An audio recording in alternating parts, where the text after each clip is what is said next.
H-Town, what's up? You know what time it is. It's time for the best 120 minutes of your day. The Chop Shop, the nation's #1 urban sports talk show, and also your midday sports happy hour. Yours truly, Robert Hatter, alongside Jim Hicks and sometimes Chris Walker, coming to you live from Houston, Texas, but we broadcasting all over the world via Facebook Live and YouTube Live. And it is what's today? It's Tuesday morning, Tuesday afternoon, really Tuesday afternoon. And gonna have a great day. Oh, Chris there already, man. He almost beat me on. Let me see who Chris got to deal with today. Hold on. Let me talk to my starting five, Chris. Before I bring you on, let me get them on here first.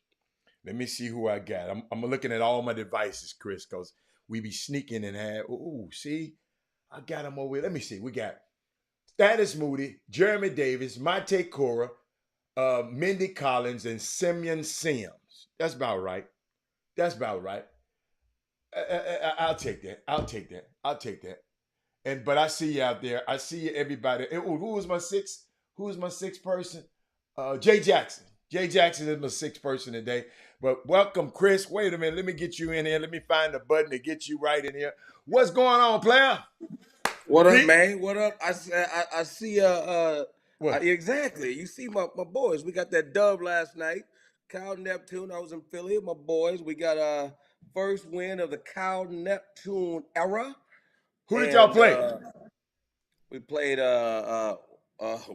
We played LaSalle University, and people don't know that Philadelphia has what they call the Big Five.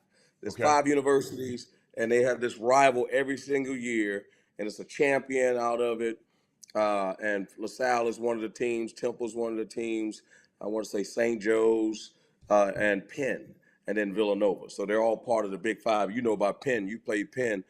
Come see Penn with your son. Got the Wharton School of Business. Yeah. If you know Penn, so it's fierce rivalries that used to take place at the Palestra.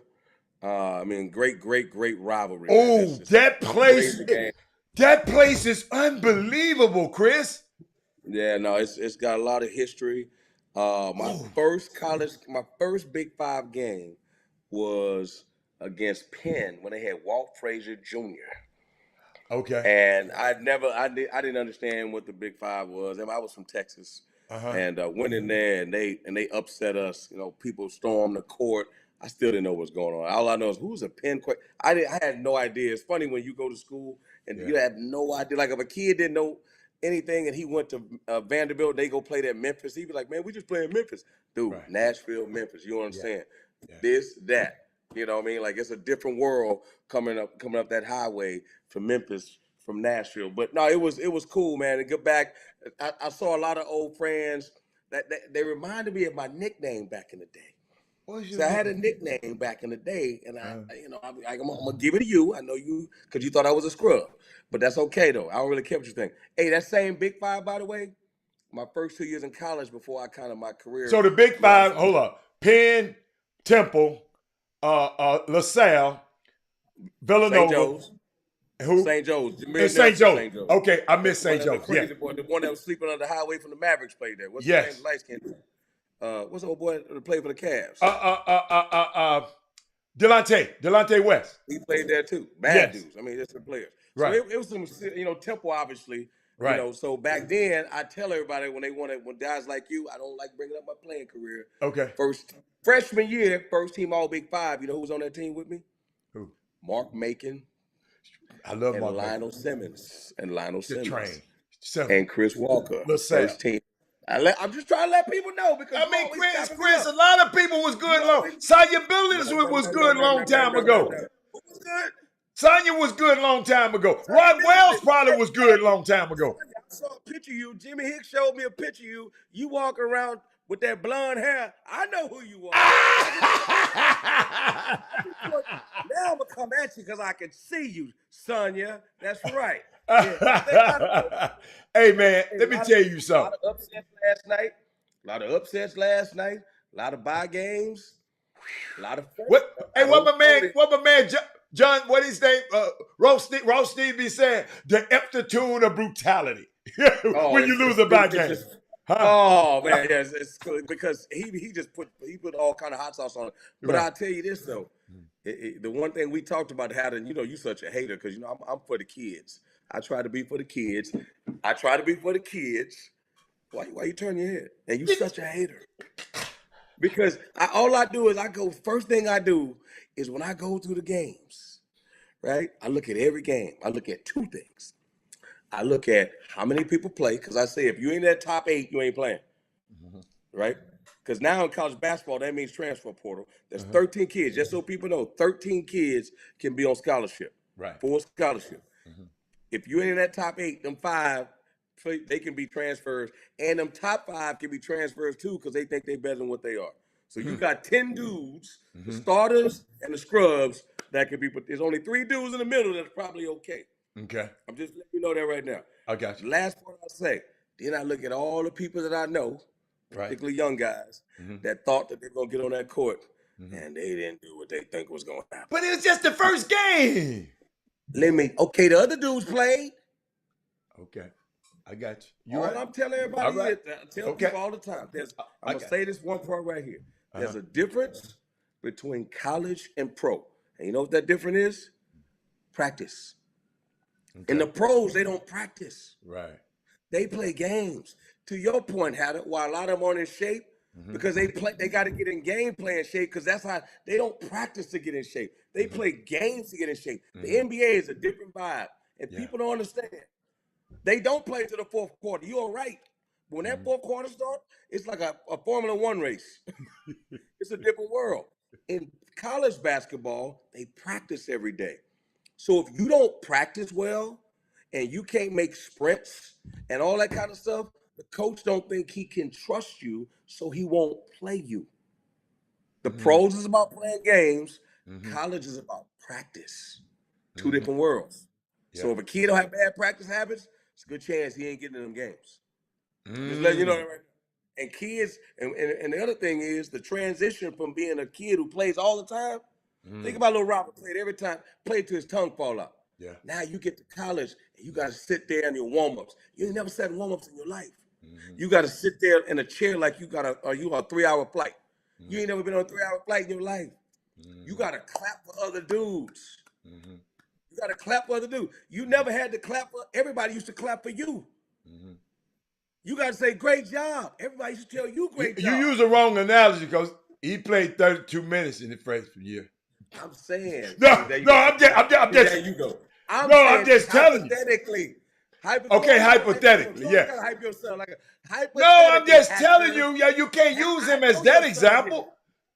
I know your son. I'm saying hypothetically, if that was your son. Yeah. Oh, okay. I know your son played. Yeah. Well, okay, but I'm just letting you know. I'm just helping you. Listen, we know. Oh, you know what? I should have. You know what? My bad. I should have said you was in college. That's what I should have said. Oh, yeah. Now, I was on that bench. Yeah. That's a good one. You're absolutely right. Hey, Chris, watch this. This is how I was doing. Chris, look, this me right here. No, you can't do that. Oh, there you go. Yeah. Hey, but Hannah, but when you was in high school, what was you doing? Shooting every time you Every time I touched it. Yeah. And all of a sudden, guess what? What? It ain't like that. You watch another dude do it. That's a hard adjustment. People don't realize mentally. You talking about why some kids are screwed up mentally? Coaches, I'm telling you, man, a smart coach gets that adjustment and really says, you know what? Here's the most vulnerable part. I was at the game last night. Guess what? The part that people don't realize is the most vulnerable part of the game. What? After game.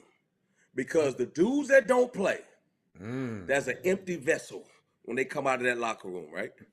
If the coaches don't get to them, that was a good win by Sam Houston State. I know Mike, oh man, I know that. Who was Sam? They beat Oklahoma. Oklahoma, yeah. And they need to get some NIL money. They struggling. If you don't get to the dudes, it was about 100 people outside waiting to talk to them kids when the game is over. Wow. Entourage, everything. So guess what them people are saying? Man, you should have played more. Man, I can't believe you didn't get more shots. Man, why you pass him the ball? Why you do this? Why you do that? So if you're a coach and you don't get to him, say, listen, man, you played great. This is what happened. You should have done this. You should have done that. When they walk out, when them people start hitting them, it's like it bounces off of them because you already talked to them. If you don't talk to them and all that get on them first and you wait till the next day, all your stuff bounce off of them. Got to get to them first, man. You know how these dudes are. They fragile as hell. What? You know? So my I'm glad you said that. So what advice would you give to the family members and the handlers and all of those people? I do, you know, they ain't gonna listen, but you might find one or two might listen. What advice would you give them? My advice would be make sure you align with the coaches, but so y'all can have the same message. So you can also, because usually you got to probably have a really good relationship with the parents. Okay. So you can manage those relationships. Okay. I know it's hard, dude. There've been plenty of games when I would walk out, I'd be like, I don't want to talk to nobody. These. Yeah. All they care about. I tell parents all the time, and it's a good thing. It's a bad thing. Okay. I said, let me tell you what your job is, Robert Hatter. You know what your job is? To love your son more than anybody else, unequivocally, spoil him, do whatever you want. That ain't my job, though. Good point. That's your job. Right. My job is to love them all. Your job is just love yours. The problem is you trying to be the GM of the team. You trying to do my job. You trying to love everything when all you should do is loving yours. It's my job to do that. So sometimes I got to get this one some tough love. Sometimes I got to love this one up. Sometimes I got to ignore that one. Sometimes I got to spank that one. Right. You know what I mean? Like, that's my job. That's your job. Right. Just love yours. And quit worry about everybody else's kids. Exactly. And that's what they do. Just love yours. So now, if we want to talk about yours, let's talk about his practice habits. Oh, you don't want to hear about that. Go. Let's talk about he go to sleep in class. Oh, you don't want to hear about that. Let's talk about he don't want to listen. Let's talk about he don't want to get extra shots in. Let's talk about he don't want to watch film. Oh, you don't want to hear none of that. You just want him to go out there and play no matter what. And that ain't going to happen. So instead of worry about what Johnny doing, let's worry about what Ted ain't doing. That's yours. And that's what people don't want to do, man. It's hard. Hey, listen, man, I love this part because these are teachable moments, man, when people don't play. Right. And it's hard for parents to understand that, especially if your kid has always played. Right. It's hard. Right. And I don't have kids, so I know how I would feel. My son wouldn't be a scrub though. But I'm just saying though, at the end of the day, Coach, what did we say about Alabama, Coach? We talked about it before. They got 5-star. Everybody come there almost a 4 or 5 star. So what does high school matter? So it don't matter in high school because all of them can't play. Okay, we just mentioned about college. Dudes go to the pros. Does it matter about college? Oscar Tshiebwe was player of the year. What did he do? He came out in the draft, right? No. He stayed. Drew Timme was first-team All-American 2 straight years. He stayed at Gonzaga. Thank you. College don't matter. Ja Morant went to Murray State. Sure did. Come on, man. Damian Lillard went to Weber State. Huh? Steph Curry went to Davidson. People don't even know. Hey, Come Hey, on, man. people don't know. Y'all really, if you ain't never been to Charlotte, you really wouldn't understand what Davidson really is. Davidson is like Rice. no, it's lower than Rice. David's like St. Thomas. No, yeah. Yeah. It's not lower. You saying I know what you're saying.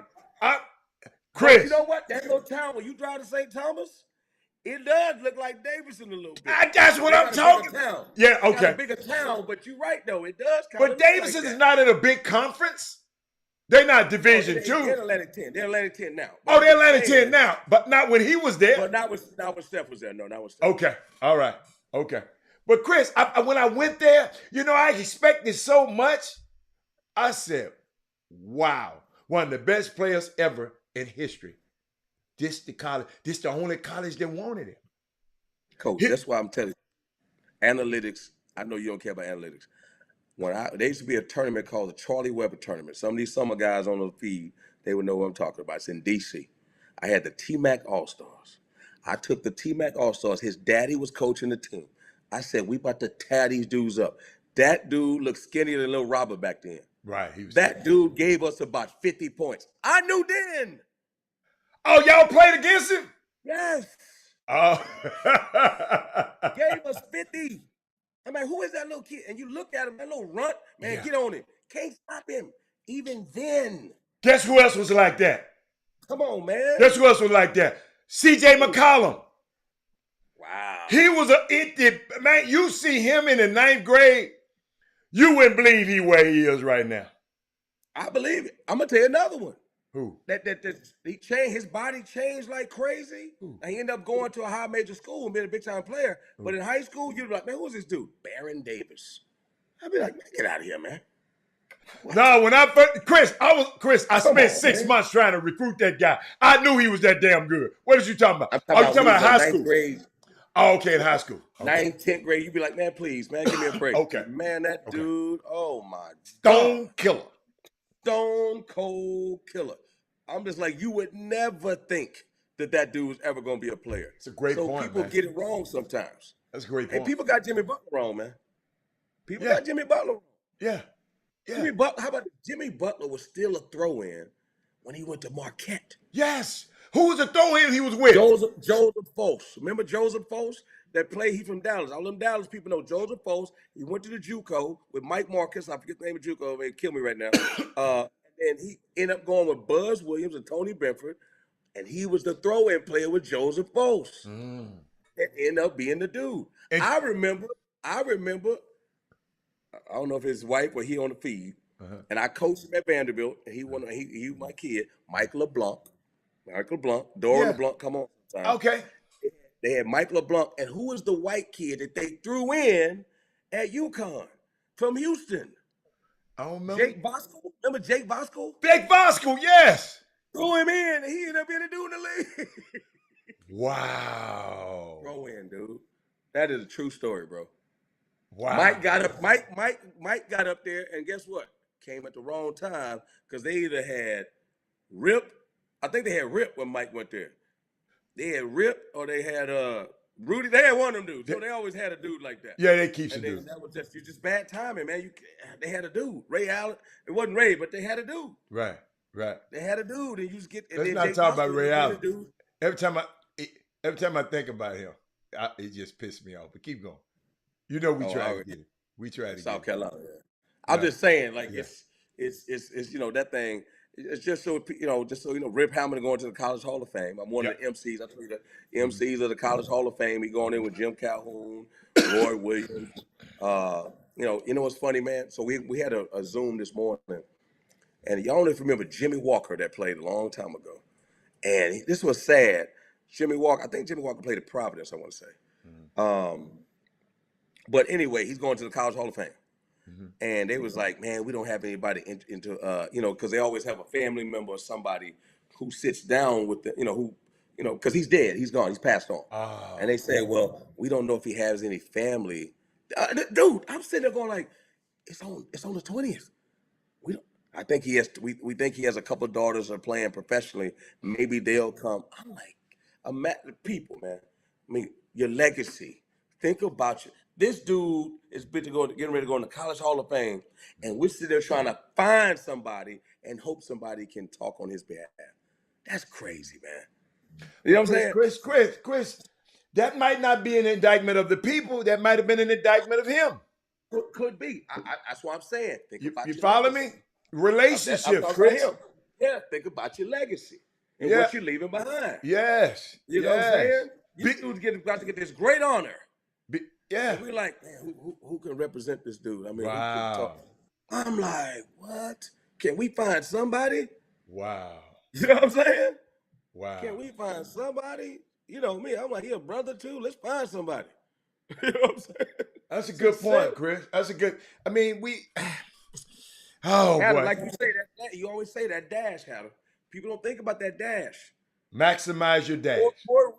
Corey Willis is right, but I didn't have the nerve to say it because I don't know if that's really Jalen Rose's father. Now I've heard that. Okay. But I don't know if it's true or not. I don't know. I just don't know. He had a Jimmy Walker, but was it this Jimmy Walker went pro though? Did this Jimmy Walker go pro? I think he did. I think he Jalen Rose's daddy was a pro. Well, I mean, how it could be two Jimmy Walkers. I mean, it could be more. That's a common name, Chris. I wouldn't be shocked. Yeah, Jimmy Walker. I haven't started my research yet because I got other stuff going on. But I was like, isn't that Jalen Rose? But I didn't want to. Anyway, it's a whole. I'll tell you offline. Okay. But okay. Yeah. But I don't know if it can't be two. But Jimmy it might not. Hey, we just hold up. Kenny Loft. We just said Jalen Rose, but was it this particular Jimmy Walker that Chris is talking about? Is it the same Jimmy Walker? Which school did this Jimmy Walker go to? Your school? I think went to Providence. Went to Providence. Okay, that's what we're trying to figure out. It ain't we know a Jimmy Walker. They say a Jimmy Walker is his daddy. I don't know. How you know? I wasn't there. I don't know his daddy. I didn't never. All I hear Jalen say, my dad played pro basketball, but I never knew my dad. So, hey, tough. He says Jalen. I'm looking at things. It says Jalen Rose. I don't know. I'm gonna find out if it's him. But see, this Jimmy Walker has two other daughters. It's got to be a different Jimmy Walker. But they play in the WNBA. I don't know, man. Listen, So we would have known that Jalen Rose had two siblings in the WNBA. Dude, I mean, he's in the press. I don't know if it's messy. I don't know. Okay, all right. Well, leave it alone. Leave it alone. Yeah, but I'm just saying that it was crazy. Like we're sitting there going like, well, who's going to induct? I'm like, he ain't got no kid, he ain't got no brother, bro. Gone. That's crazy, ain't it? Yeah.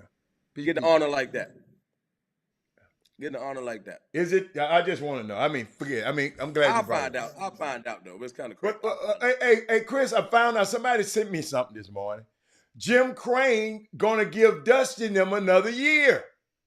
Yeah. He tacked a year on. You saw it? Somebody's put it there. I saw it yourself. Somebody put it up.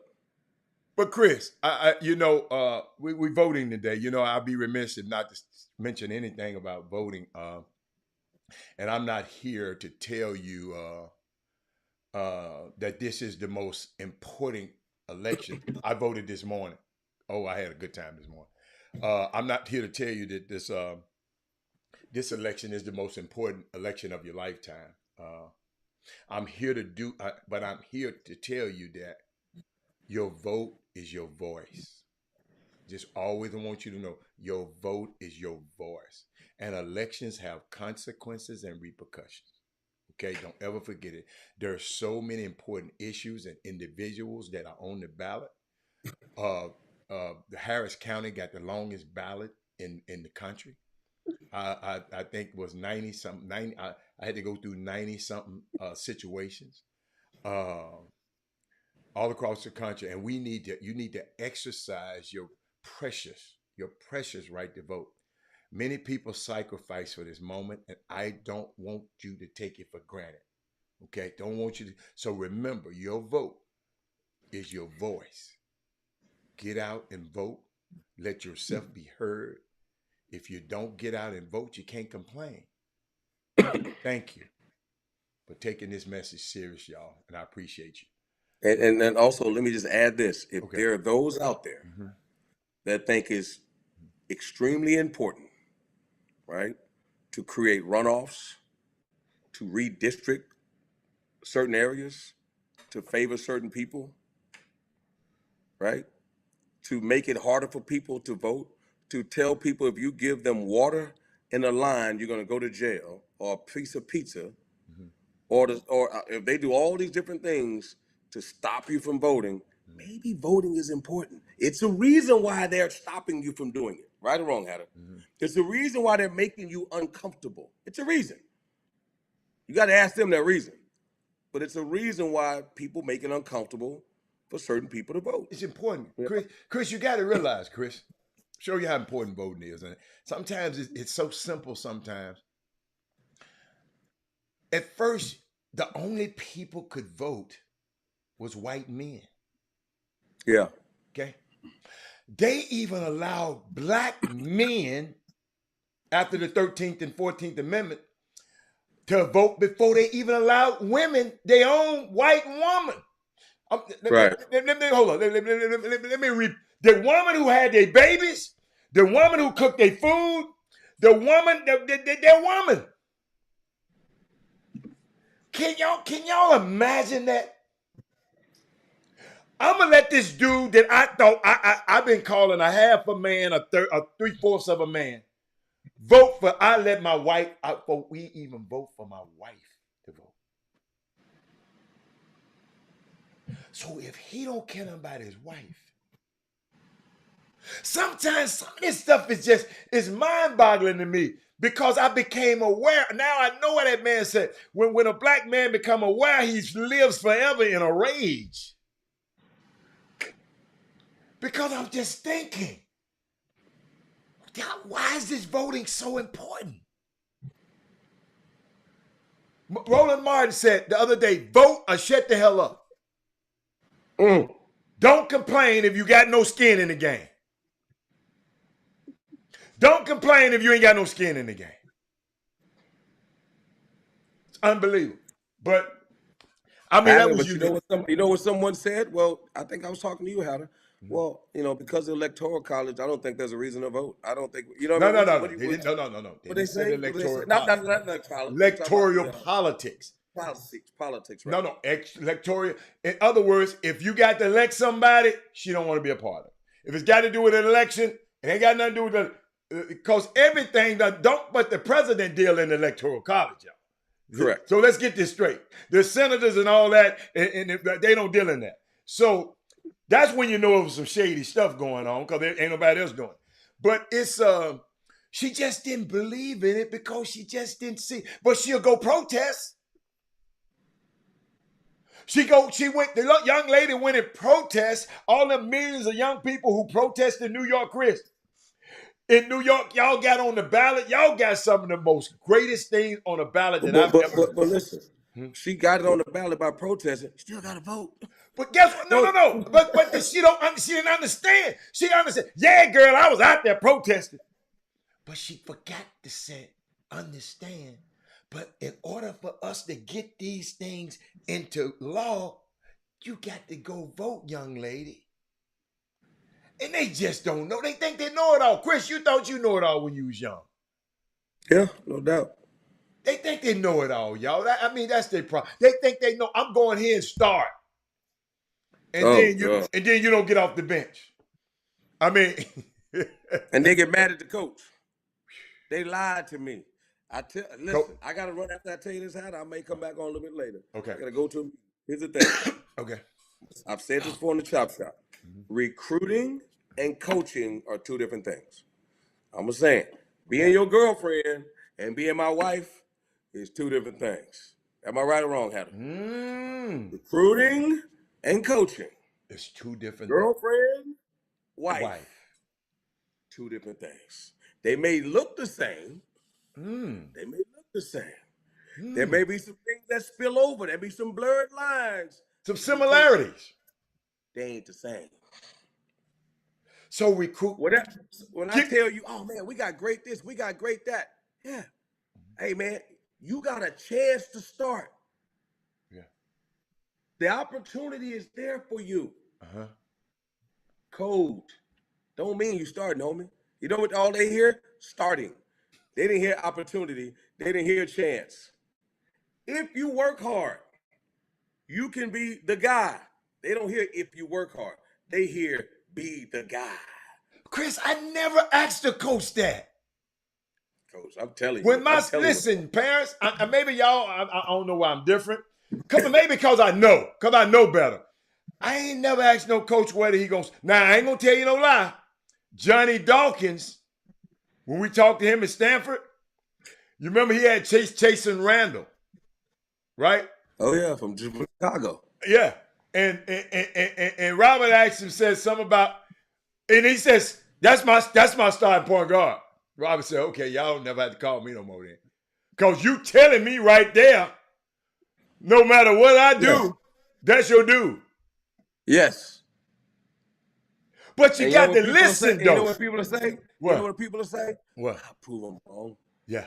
I'll prove them wrong. No. Sound familiar? People? I'll show them different. We didn't never answer the phone no more. I mean, we good. We good. We ain't going there. And then he got his ass fired the next year. Well, the guy they replaced him ain't better. So let's. No. I'm just saying he got fired. That's all. That's all I'm saying. He got fired because Excuse me, Johnny. No disrespect, Johnny, but that's my guy. You just talk. Hey, that's Man Crush Monday stuff. Johnny Dawkins. I love JD. When JD and Tommy Amaker with the tight shorts played back in the day, that was really the first class that took Duke to greater heights. Johnny Dawkins and the ACC with the behind the back. Remember he dunked it from behind? Come on, man. Johnny Dawkins. Guess what? So don't say nothing bad about Johnny Dawkins. I didn't say nothing. I just said we went to Stanford. He wouldn't have lived out the term. That's all I'm saying. That's all. He didn't live out the term. I'll put it like that. Is that better? Hey, Chris, how did it feel, Chris, coming on the show 2 days in a row? Well, you got some world champion. I'm in New York. You got the Yankees. No. I'm talking about a current right now. What Jimmy's favorite word? Right now. I'm sitting in a city right now where the world champion baseball team resides. Man, please. Look at Dusty behind me. Look at Dusty. Dusty ain't got it. Listen. I gotta run, but I got one thing to say. I ain't trying to steer the show and get you talking about this. What? But we talked about it right before I got on. What? Man, the Indianapolis Colts bugging. That's all I got to say.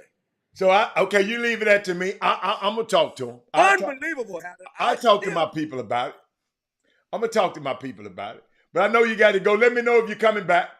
I will. Oh, and Mindy said, "Do you even claim Houston?" Tell me. See, Mindy don't know nothing about me. See, Mindy don't know nothing about that. Me and Beyonce. When they say Houston, Chris Walker, and Beyonce. Now, she don't claim Houston.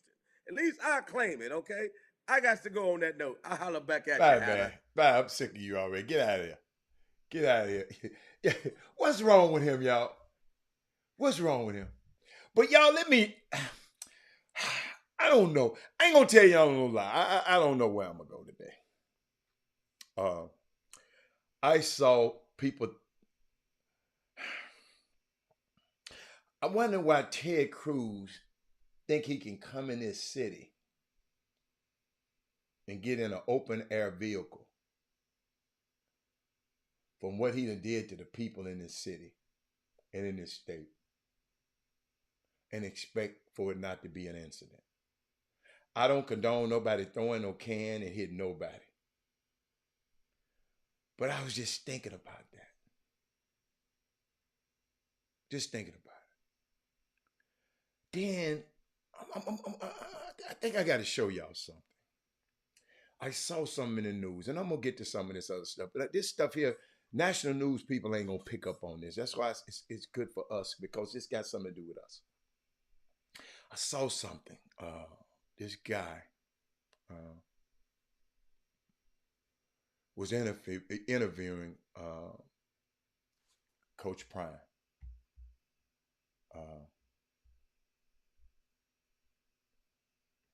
He was interviewing Coach Prime. And then I looked down in some of the comments, and he's been a Deion Sanders hater for a long time. Ever since, y'all, you know how I talk about Jackson State with glowing remarks. It's a lot of people talk about him negative remarks. The yin and the yang, what's up with what's down, what's hot, what's cold. It's always an opposite attraction, right? You couldn't rig the other one, Alpha Yo. You couldn't rig the other voting. The other voting things were good too. Alpha Yo, it's that don't get caught up in that Donald Trump stuff. Tell me there's no way you can rig it. Them votes weren't rigged, man. See them folks say it so long, y'all put it in y'all vernacular. Y'all got to make your vernacular spectacular and don't just sit there and listen to what these clowns say and put it in your nomenclature. Don't put it in your psyche. Tell me there's no way to rig it. You talking like them. Leave it alone. Sounding like them. But I saw something the other day, man. This guy. You got this guy on a press conference. Very busy man. And this the question you ask him. He know you're a hater. And he still treated you with dignity. I want y'all to watch what's happening in the press right now. You're undefeated. And obviously so far it's been a perfect season, if you will. But if you look at a team like this, would you consider this if you were looking at a team like this, is the team a work in progress? I mean, do you think that there is something that this team needs to? I guess what I'm asking is this a team that is looking for the right for answers in terms of is this a team that you're looking for you talking about? You got me lost now, dog. You got to come on with it now. You got what you talking about? Like, are you talking about us? Forgive me, Coach. No, you good. Are you talking about us? Yes. Or Alabama? I'm asking you if all for all of the good team, your play is it's a work in progress. Yes. Yeah. Yes. No, we're definitely not where we want to be. Did y'all hear that, Demetrius? Yo, we got to do better, man. You get your little website, you get your little something, you talking about you on the press, and you got your little pocket. Man, we got to do better, Herman Scott. This the kind of stuff I'm talking about. This the kind of, I'm finna get like DJ. This the kind of bull jive I'm talking about. You've been doing all this hating on this man since he been there. And they allowed you to get a chance at a press conference. Y'all see why, listen, I hope y'all see why I do the things I do and I talk the way man, our next generation got to get better, man.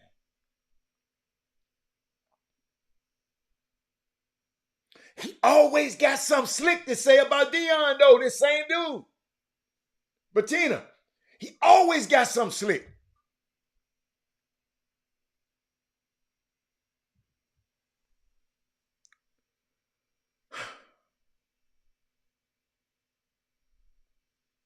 Got to be prepared, man. I was thinking, y'all. Y'all got to understand. I was just thinking.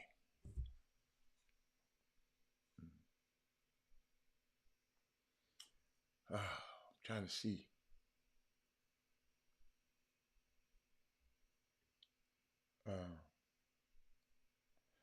Just thinking about Deion Sanders the other day. And Mr. Barnes, that speech he gave to his players. I dissected that speech a little bit. Y'all know how I am. Let me see, can I find it? Because I don't want you want y'all to check this out. Then I'm going to tell you where it got me. I'm up last night just thinking about our young black men. Check this out.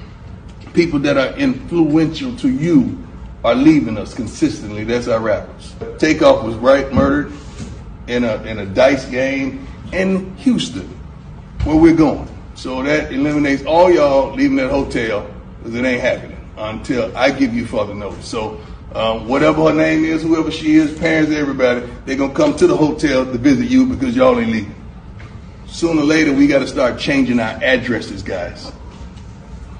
That's an analogy to saying, I know we this, but we ain't that. We keep it in 100, but it's always us. Now we lose another soldier to some bull junk that when we look back at it, the gentleman going to say, dang. Now his whole life changes. Because he's incarcerated or murdered in a consequence of what transpired. Because you know how the game is played. And I don't want y'all playing that foolish game, because y'all are valuable to your families, friends, loved ones, and your valuable people. And y'all, the reason I play that is I was just up thinking last night. He said some things. He said, if you have family and friends, I see you, Jimmy, and significant others, and they're coming to see you, they got to come see you. We're not going to leave the hotel. I was thinking about it, y'all. It's Houston, the Wild Wild West. We're going to protect. See, and what I saw in this thing, he was saying, we're going to protect you all. We're going to go play a football game, and we're going to get the hell out of there. This is what I sensed him saying in there. But what he did was open a door that was so hard for us to talk about in public. Listen to me, ladies and gentlemen. White folks kill white folks all the time. Latinos kill Latinos all the time. Asians kill Asians all the time. This happens all where you're around the most. Those things happen. But there's just something a little bit more about black on black crime. It feels like, I told you. So that becomes frustrating. That's what I saw in Deion. And just not just in Deion, I was frustrated. Many of us saddened as we continue to try to pull out of all the stuff that continues to ail the black communities and the black families. I'm just sitting there listening to them. Cause I don't know another coach in the country had this interview. If they were, it wasn't posted. We have to remember, y'all. I want y'all to hear this. I want our young people to hear this. You grown people, y'all do what you want to do. But many of us, we have to remember that we're not all the same. We don't all have the same goals. Black people, this is not one big Viking ship where all of us are rowing in the same direction. We got several different people on this feed right now going that I go in a different direction. Jimmy go in a different direction. Chris go in a different direction. There's evil in every corner, y'all, every culture, in every city in the union. Add around the world, if quite honestly, because I've been all around the world. Let's try not to overwhelm ourselves, y'all. I'm sitting there listening to this man have to get these boys his speech. And the foolishness occurs as we try to elevate ourselves, Jimmy, to the highest levels of righteousness. Some of us trying to be right. I understand why Coach Prime is coming from and where he's coming from. It's fatiguing to me to even talk about it to you today. The people who influence a lot of these young kids that plays our sports, that plays these sports, I watched them. I was there. I saw all the guys, the rappers, and everybody coming to be around these kids, and they get excited about watching our young kids. The rappers and the entertainers. I saw Brad and Scarface and Slim Thug and Lil Kiki. They were just glad to be there around these young fellas. They listened to the music and to the words these guys sing and perform. These guys have great influence over our kids. It's hard, and Coach Primes makes a realistic point.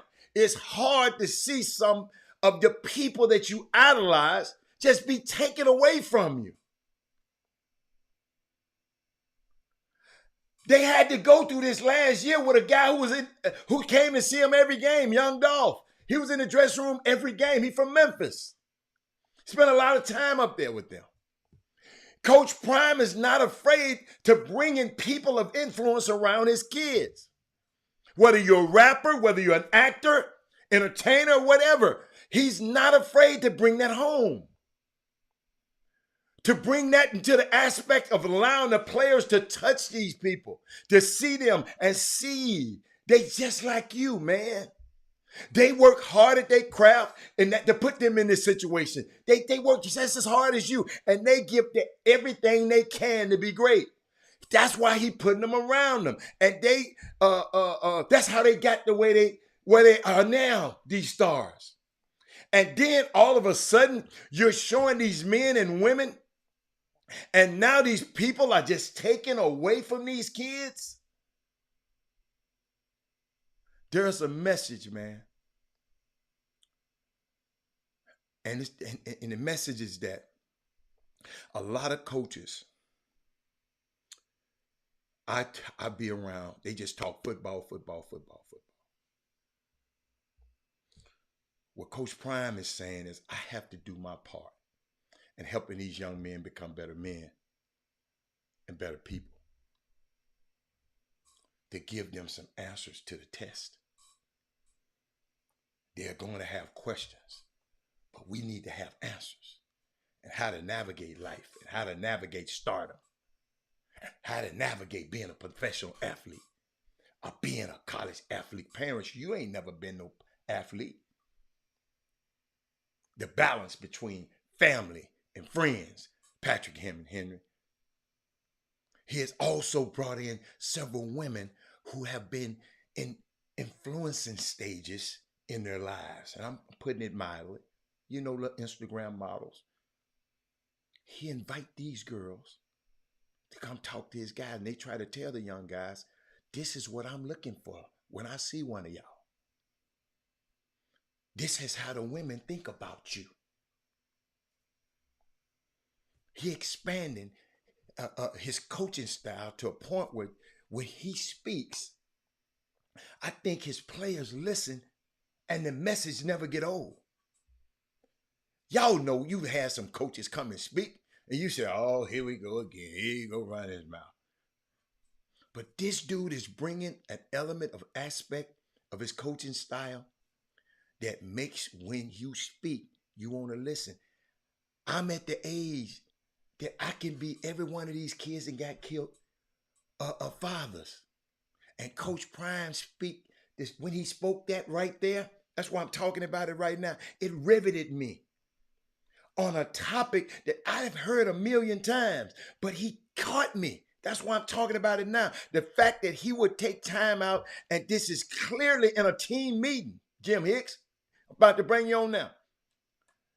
You still, I looked up on the board behind it. It's got this week's inspirations and getting prepared to play Texas Southern. But he's talking about being mindful of your surroundings and your relationships. Fresh off a star who was killed, who was fully connected with his players.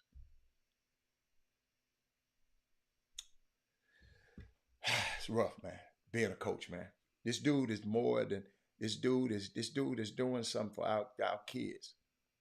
You had one kid, Jimmy, what's up, Jimmy? You had one kid, the running back who ran, 212 yards on TSU. I saw his mom come to the hotel and pray with him. She praying with him, but she said she prayed for him for every game. So this the kind of atmosphere. And I know people in a hurry to get him off to a PWI so he can get some money. Yeah, so they can, well, he ain't gonna be that long. Yeah, but boy, the things let's enjoy. Let's enjoy and let's hope the next coach. Let's hope all the other coaches in HBCUs level up and be this conduit for our young black men, man. But Jimmy, what's up, man? Welcome back, man. I know you're out there. Well, you had bad connection yesterday. We was trying to get you in, but you were sounding bad on this side. And it was freezing up every time. You should have had your hotspot with you. But, man, what's up? What y'all do out there? What y'all do out there yesterday? Tell me what's happening out there. Oh, okay. See, I don't get the paper. Thank you. I don't get it. I don't get it. I don't get it. I don't get it. Hey, but hey, Jimmy, you got your wish. You got another year out of Dusty. They didn't sign him. They didn't gave him another year. Jimmy, they took the 2 picks to the Hall of Fame. Did you know that? They took items. I gave people yesterday a number of items that they take. They took a box of the main 2 picks to the Hall of Fame, player. Yeah. Like the toothpick manufacturer, whoever's the CEO, whoever's in administration, whoever's in a position of influence, they need to be kicked in their ass, because toothpicks still serve a purpose for a lot of people in our kitchens. It keeps the sandwiches together. You know, it used to make cool cups, you know, with them in the ice trays back in the day. So who are the brands of toothpicks? Because I don't use them no more. It was a simple marketing opportunity that toothpick people don't ever get with sports figures. He made toothpicks cool. Remember when Jimmy, you the only person talk about the toothpick. I didn't never notice the man toothpick. I ain't never noticed it until you start talking about it. One of the first to talk about it, but then it became cool. It became a signature piece. People don't even hardly show him in pictures without the toothpick. That became a part of Dusty's branding. And I'm just saying, the toothpick company could have capitalized on that wholeheartedly. When you were little, Hatter, what did your mama tell you when you walked out the house with a toothpick in your mouth? I ain't never do it.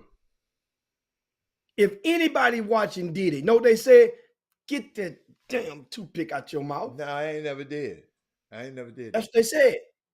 That's what they said. If you did, and you were in a restaurant, you walk in, what the hell's wrong with you? Get it out your mouth. Dusty just made it cool to put that pick back in your mouth. That's all I'm saying. Now, speaking of course, if I make some Dusty Baker toothpicks, you gonna buy a boatload of them? No, I would buy them consciously when I'm in the store. I would consciously buy them over the next brand. Absolutely, that's what winning. Hey, does. Jimmy, by the way, I'm looking behind me right there, Dusty. Right, you got Dusty back there, right? Yeah. Okay. Dusty got any black people on this damn float? Yeah, he got the mayor. The mayor, he was on. I ain't talking about no damn mayor. Anybody else black on the boat, on his float? Man, Dusty. I beamed in on Dusty. You know that's the first thing I looked at. I started not to put the damn picture up here. I beamed in on him and he rolled right through, and that was I was good on that. Man, y'all know I'm gonna notice that. Let me tell you something. The only reason I'm cheering for y'all is because of you, Dusty. I wasn't cheering for y'all until I realized I was cheering against you. So, what was unique out there, other than it was hot as hell, people telling me? What else was happening out there? It's going to be concrete, people, car engines in a confined space. Come on, guys. In Houston, with 80 to 85 degree weather outside. Come on. You know it's going to be warm. That's where you got to come prepared. Some people came prepared in different fashions. Some people brought their water coolers. Some people brought beverages. Some people brought towels. Some people dressed scarcely to counter the heat. But it wasn't the parade lasted 1 hour. But people were out there for a long ass time. Yeah. And some people out there longer than others. So if you can stand out there that damn long, don't tell me about no voting lines.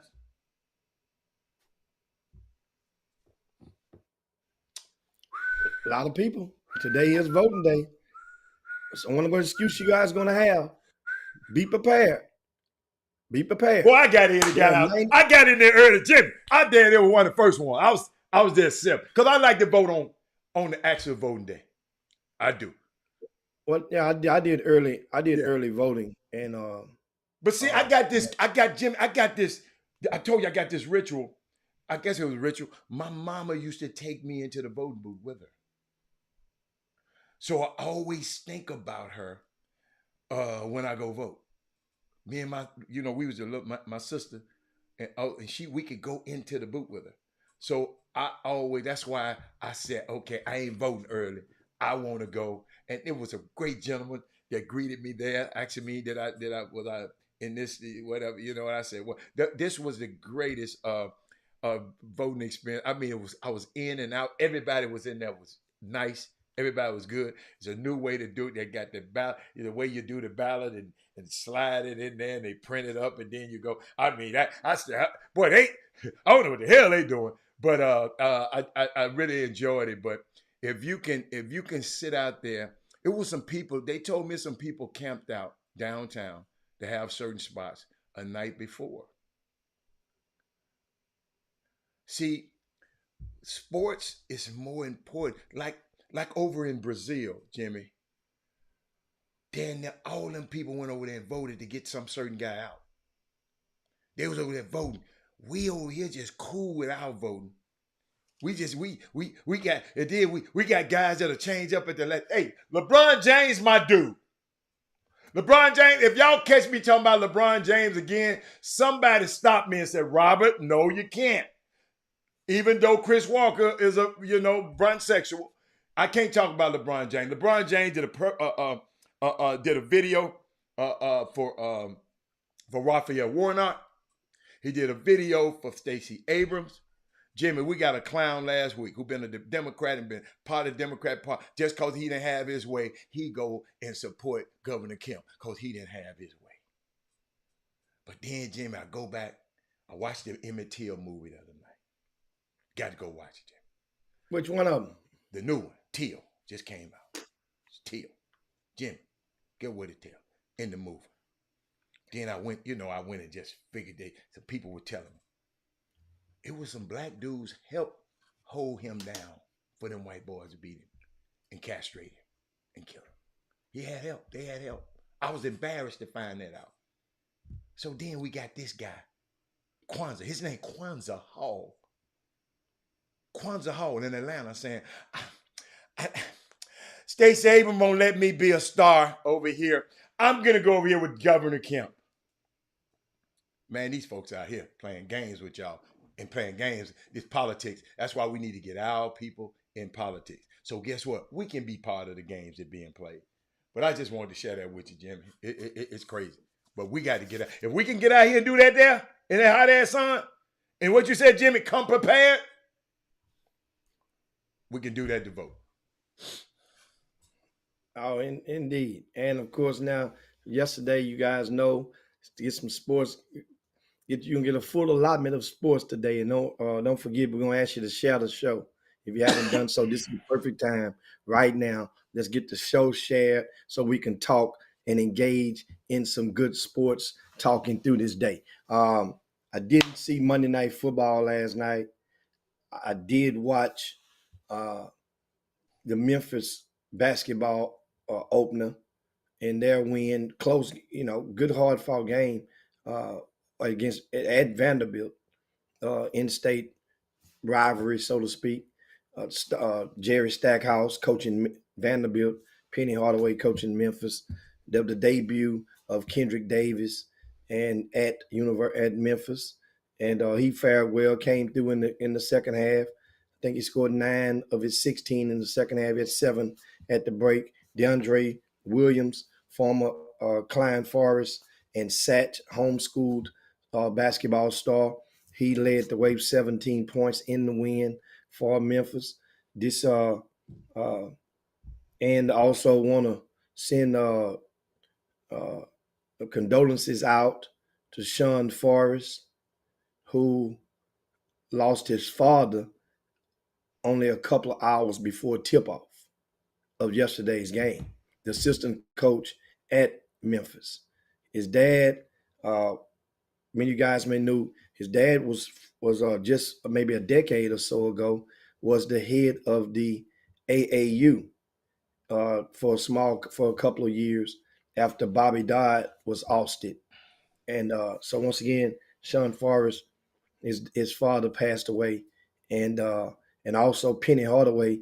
Think about it; he has to go and coach, and console his assistant coach, and indirectly probably get reminded that his mother is not doing well at all.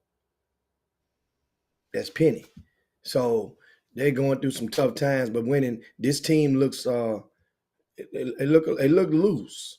They have now, because they have a guy playing the point guard when everybody that before would want to play the point, would want to be doing everything else except being the point guard of Penny Hardaway's teams. And then the ones that had to do it by committee, they didn't plant any fear into any of the opponents.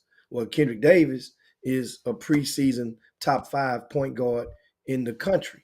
And so he's been there, done that in regards to on various levels as far as in his brief college career. Now, also college basketball had yesterday. A lot of teams opened up. Big upset. Florida Gulf Coast goes into Los Angeles, beats USC in basketball, y'all. The opener, meaning you one thing about the opener is that you have more time to prepare for this game than any other game on your calendar. And what's so unique about that loss, Andy Eifeld, the coach for USC, that's the school that he became prominent at, that allowed him to get that job. And he brought, but I hope we don't get on these coaches, and I hope that they're not a scarlet leather to any of these coaches, because I like the fact that they are scheduling these guys. But if you keep, Leonard Hamilton, I think, lost too. He lost it. I forgot what school he lost to. So, man, in basketball now, man, with this transfer portal, you can lose. U of H can lose. Everybody can lose. You know what I'm saying? We what we don't understand, it's possible to lose. But you got these older guys playing against these young freshmen, you can lose. I'm not too surprised about it, because let me tell you something. TCU should have lost. Yeah, Mississippi Valley had them on the ropes. They should have lost. They made two ignorant possessions, the last 2 possessions. I don't know why this coach didn't call no timeout. Unless he didn't have them. I mean, they come down there and get nothing. Come on, man. You have a chance to win like that. Sam Houston beating Oklahoma. These big budget teams. I mean, it's just, it can happen. It can happen. I mean, and of course today, Doug Jones went and followed closely a lot of the young fellas from Greater Houston who were, how would I say it, who played in the Division I ranks, and how some of the notables fared this past weekend. Freshmen? Just freshmen? No, period. It's anybody. Okay. Yeah, anybody, which was kind of cool. And if you go to rcsports.com, and if you go and sift through the VIP news, and you will see and I just give you a couple of the notables. You go check out the entire list on your own, which you get this type of intel in the VIP news on rcsports.com. It's basketball season, baby, and you know you're going to get this stuff every other day. You also have, if you go in the VIP news, you got the previews for the season opener, which takes place Friday and Saturday at the Campbell Center that's located right near Bush Airport. That's the M.O. Campbell Center on the campus, on the premises of Aldine ISD. The season opener. Go to RCS Sports, check out the schedule and the preview, detailed preview of some of the games, part 1 and a part 2. But something from last night, LJ Cry, 16 points in Baylor's win last night. And also Jordan Ivy Curry, who left UTSA, went to Pacific, 23 points in a loss to Stanford for Jordan Ivy Curry on the West Coast. Shout out to him. Other players, significant performances. How about Josh Farmer? Speaking of UTSA, he's still there. And it took 3 years. All eggs don't hatch at the same day. But this young man, a nice debut for this season. 17 points, 12 rebounds for Josh Farmer in a win over Trinity. Also notables from last night. Hey, Bryson Etienne transferred from TSU to Southern, and he goes off and unloads 25 points against UNLV. He'll do. I hate he left. Man, TSU could have used him last night. Well, they still wanted him. He just wanted to go somewhere. I know I said they could have used him. Talk him out of there. Yeah, but right now it's looking good for him. We just can't wait to TSU play Southern, and we get some get back on you, young man, for doing that right there. Speaking of TSU, PJ Henry had 21 points on the road in an opening loss against San Francisco. San Francisco ironically features the young fellow who starred alongside Tremont Mark at Dickinson High School. That's the Williams kid who played at Texas A&M last year. Remember, he transferred. Oh, he played out there? He plays at San Francisco. Played last night, came off the bench. He didn't start. I didn't even think about Marcus that. Williams, that's his name. Marcus Williams. He came off the bench, scored 14 points, something like that. Only played 18 minutes, though. Only played 18 minutes, Adam. But he's productive. And, of course, TSU lost that game by 13 points. I think it was 90 to 77. They had a little bad spell. Guess what stat they got outscored by 15 in the first half. But one of the stats, I looked through the box score earlier today, TSU missed 13 free throws and lost by 13. That'll do it. They got doubled up on rebounds, 24 to 48. To 48. That'll get it. You got doubled up on the boards. That'll get it. And then you missed 13 free throws. That means that was a winnable game. Rebounding is fundamental. Box out. I did not know that boy Williams was playing, man. I was watching the game and didn't even look. I didn't know he played. Doug, you sure ain't giving us no information. Well, you know what, Al, don't worry. Have no fear. You'll get your magazine in a couple of days, and you'll be able to go to the back of the magazine, and you'll be able to find he played well. Single player from the state of Texas that's on every Division I roster, along with their jersey number. You'll be able to find all of this. They better be glad LJ got 3 quick fouls because he'd have had 1,000 because he didn't miss. He had 3 quick fouls? Yeah, he got 3 quick fouls. That's that. You know how when you get them 3 quick fouls, that makes you. Oh, we got a couple other ones that started last night. Who? Chris Brandon. You remember him? That name? That was John Lucas's nephew that went up to Detroit. Then he transferred out of Detroit. The high jumping cat. Yeah. So he had 17. He played Northern Kentucky against Kent State. Okay, shout out, young man. Way to go. And John Walker, we mentioned TSU. PJ Henry had 21. John Walker, that's my dude. Thurgood Marshall High School star. He had 19. His a teammate from Thurgood Marshall made his debut with University of Texas last night. What his name? Jabari Rice. He had 14 points, 6 rebounds for University of Texas in a win over UTEP. Those are just a few of the former area stars who how they fared last night. So ain't nobody else busting grapes. Huh? That's all. Ain't nobody else busting no grapes. Yeah, a lot of them, man. It's like over 20. Oh, Kellen Amos. Hey, at Central Connecticut State, he had 24 versus UMass. And and Doug Jones say Brandon had 17 rebounds. Wow, Doug, you got to put it up. Update the site, Doug, and put that up in there. Come on, you got to let them know. Put that 17 rebounds up in there. You talking about this John Lucas nephew, right? Well, Miss Debbie's nephew, John Lucas. That's his wife, so that's his nephew too. Yeah, he's from out of North Carolina originally. Then he moved. He came. I think he went to Bel Air. I'm not mistaken. For the senior year. Yeah. But Prairie View won last night in their game. Low scoring. They beat the stuffings out of somebody. And I noticed. Let me tell you one thing I noticed as you guys go looking through these box scores.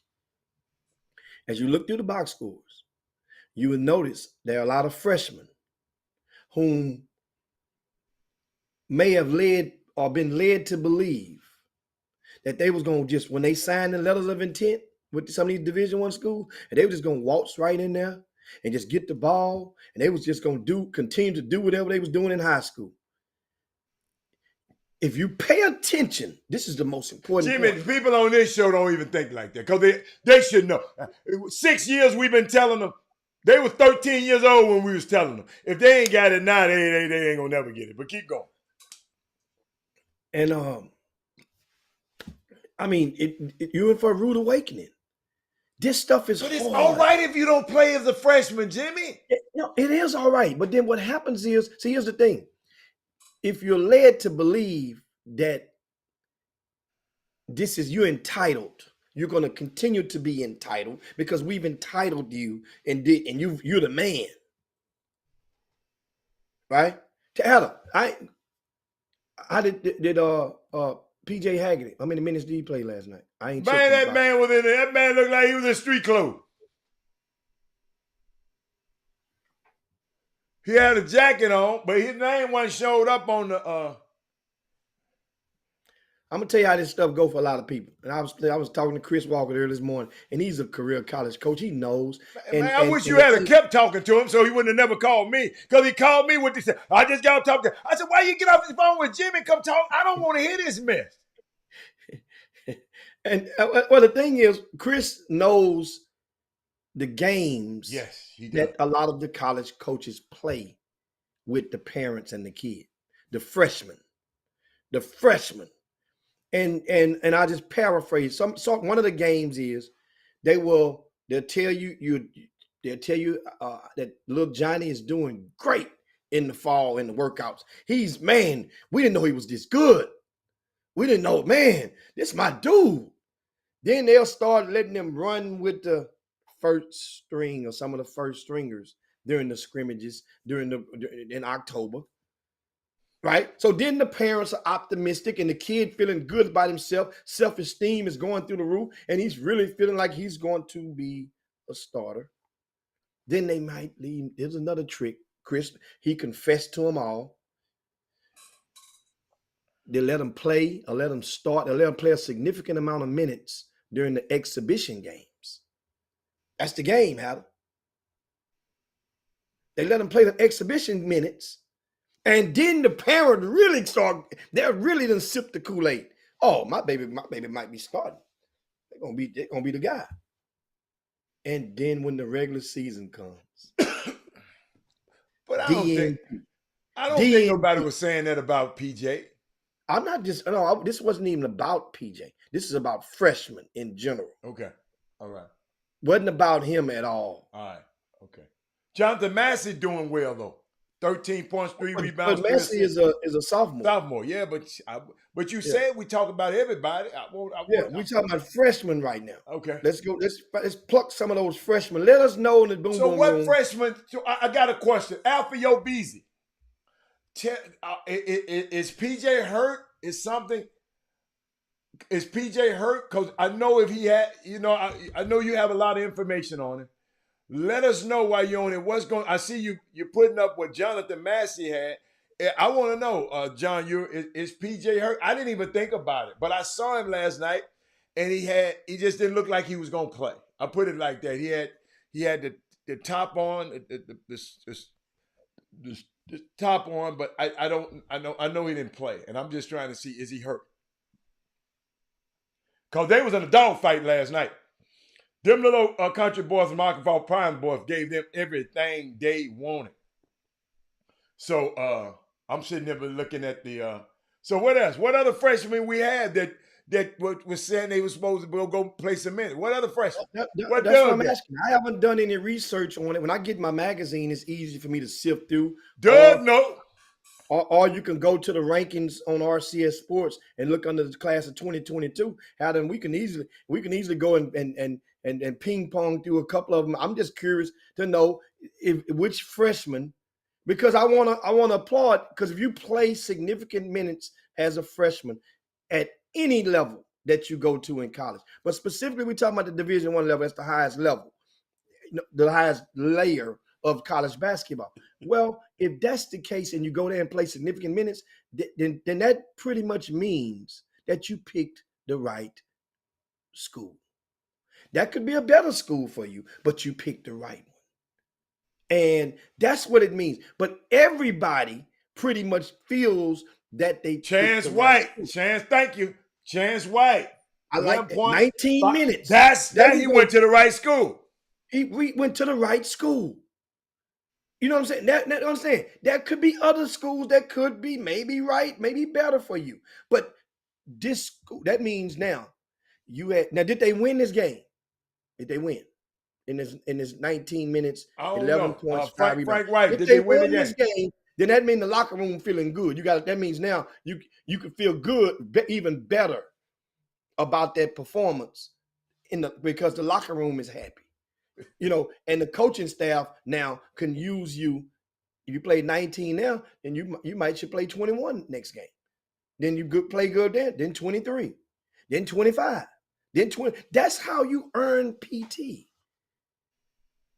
But that's what I'm saying, man. Shout out Chance White, guys. What makes me it shines a ray. Oh, they beat the brakes off somebody. Oh yeah, that's good. Who the hell did they play? That's good. That's good. Now the thing is, it's a ray of sunshine that shines through my heart because of the fact that they played seminary. Young men who committed to his college live on the Chop Shop. He's at Louisiana Lafayette. And so we digging him. He's got a life sentence with the Chop Shop. Oh, yeah. Life sentence, especially during crawfish season. I can't believe Doug ain't said nothing about it. So give me some more freshmen. How my young fella do? How the Machado Creek guys do? Where did Sean Jones go? Where did Sean Jones end up? You know what? Sean Jones is at Ole Miss, I think. They played last night. Mississippi State. Which one? Mississippi State. What? Hold on. Which one we gonna look at first? Let's look at Mississippi State first, right? Let's see what they did. Let me look them up. I like this right. I like this little shindig we engaging in right now. This is okay. Fun. I just wanted to know. He said PJ is not hurt. He just did. I would have thought he was hurt because I know they could have used his shooting last night. And I'm just saying. But now it just takes time, Jimmy. Sometimes it just takes time. But with people being led to believe that you are this, there's not a single player in the best player in the country. Yeah, but that's just one person was saying that, man. I'm just saying though, but people drunk it, and I'm telling you about this whole tight. You'll be the tell. Just relax. That don't mean. Guess what? It don't mean he's not good. But at the same time, PJ Haggerty is behind a projected pro. No, they ain't playing the same position. He was supposed to be the point guard. He can play with Mikey Miles. He's supposed to be a point guard. Jimmy, you put 2 point guards can play in college now. Guess what? Kenneth Davis is playing alongside Alex Lomax at Memphis. And Lomax get that ball to Kendrick. A couple times he brought it down, but he get that ball to Kendrick, get his ass in that wing. Lomax need to get his ass out the way, all the way out. Nah, I ain't gonna say it. Get out the wing. Yeah, the damn mill. Because Arsenault, my man, Arsenault has 7 points, 4 rebounds. See that? Thank you, Doug. Hold on, which Arsenault? Terrence Arsenault. All right. I like that. You know what? And guess what? We gonna take, if you're a freshman, people can easily counter later on and say, "Oh, you played the minutes because the game was a blowout." We don't give. If you the parent, you don't give a damn. I'm playing. Your baby on that court. Your baby on that court. We That's deal good. with the other stuff later on. But as it stands, because guess what? Everybody don't play in the blowout. Show don't. That's what Chris Walker said. Everybody don't play. Everybody don't play in the blowout. I take them 17 minutes and run with it. And then if you're watching the game, you can tell when the rhythm of. But now you asked about Sean Jones. 12 minutes, 3 points. Wow, that's good. And guess what? The 12 probably could have been greater. All 5 of his shots were 3-point attempts. Okay. Let me see if this is the right Sean Jones. What the hell was he doing shooting 5 3-pointers? That's him. That's him, Hal. TJ Caldwell. Yes. TJ Caldwell. Oh, he was 1 for 5 from 3-point land. They played against A&M Corpus Christi. Mississippi State won 63-44. And Sean Jones was the 1, 2, 3, 4. He was the 5th guy off the bench. Mason Docks played 20 minutes. Up at the school up there in Michigan. Tulane. I'm sorry. Versus Tulane. I'm sorry. Okay, yeah. I don't know what school he played for. I appreciate that, Santina. See, as we doing this, guys, also let them know what school they play. as you're What they had, because we don't know. Is I with, don't remember so that other viewers can and how to put a couple of them on the screen because they might post it on YouTube and the Facebook might not see it or vice versa, so that the people can see these names and become familiar with. Amari Abram, he's at Ole Miss. So 24 minutes. That's a lot. That's dynamic right there for a freshman. That's dynamic. Anything over 17 minutes. Yeah. Is and 15 dynamic. Is good, Jimmy. I say anything over 17 is 17 good. is I'm great. talking about great. You got to cut Jordan off Williams. What Jordan Williams at Texas A&M. Oh, okay. He didn't play. Come on, B. Scott. Jordan Williams did not sign a letter of intent. He's a walk-on. Oh, I didn't know at that. Texas A&M. Okay. That was a good deal that was done. I told you guys this last year. I don't even remember you talking about. It's not to slight anybody. It is what it is. Okay. Remember, he got hurt playing with JL3 during that missed significant time, and ended up taking a walk-on opportunity. He's a great kid from Second Baptist High School. Great family. His brother was one of the star players in LSU's huge win over Alabama in football the other night. Brothers made a touchdown. Who is Trey Miller? Who is Trey Miller? Trey Miller. All right. That's the young man who had 0 offers at the Division I level, Hatter. And his dad said, we're going to take a gamble on self. We know we knowingly going to embrace this gamble. And guess what? Incarnate Word. What you mean gamble? What you mean by gamble? I don't understand. Y'all got to help me with this gamble. The gamble meaning that you have offers to play non-Division I basketball. You had no Division I offers at the time. Okay. And you're saying, I'm going to forego and decline these offers from the non-Division I schools in exchange for me going and keep playing. And hopefully, because we feel confident enough that he was an unsigned senior that kept playing. Yes. Okay. Yes. So you saw that betting on yourself. Because you could, but if you don't get that Division I offer, what if those non-Division I schools the opportunities can close up. Okay. And you could go back to them and they say, oh man, sorry, we done moved on. We done signed somebody else. And you find yourself having to go somewhere that if the opportunity is there, go somewhere where you don't even really want to be.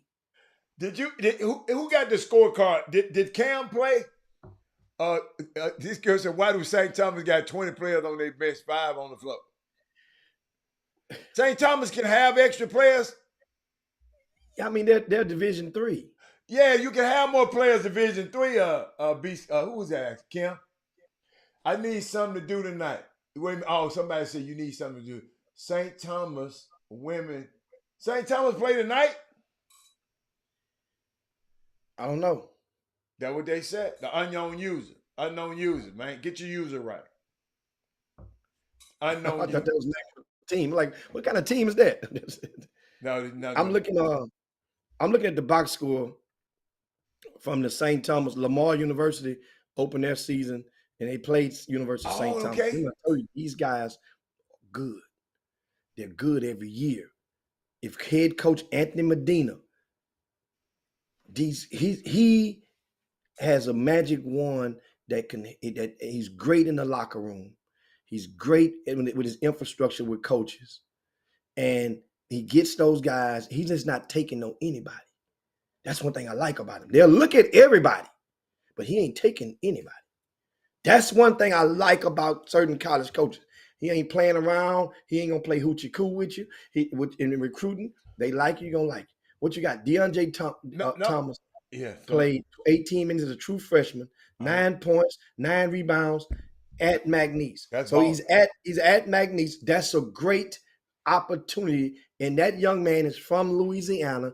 He picked the right school.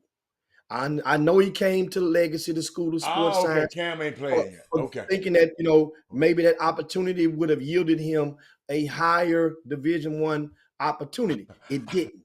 But so now you went to McNeese and you get it. Unknown users, Rick Godfrey. I just found that out. Okay. All right, thank you, Doug. Doug, that boy, Doug, something else. Doug don't miss nothing, Jimmy. Doug was at the Jackson State front row at the Jackson State game, man. At TSU, man. He went to Prairie View, man. That's love for the HBCU, man. I don't know too many people like Doug. Doug front row. Doug said he had to see that show. He said he had to see that show up close.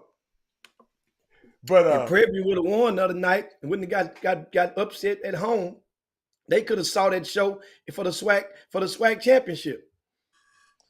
He said they win. He said they win out. They go. What about you, ain't it? If you ain't it. Who else we got? Name another, man. Give us some more. What other freshman?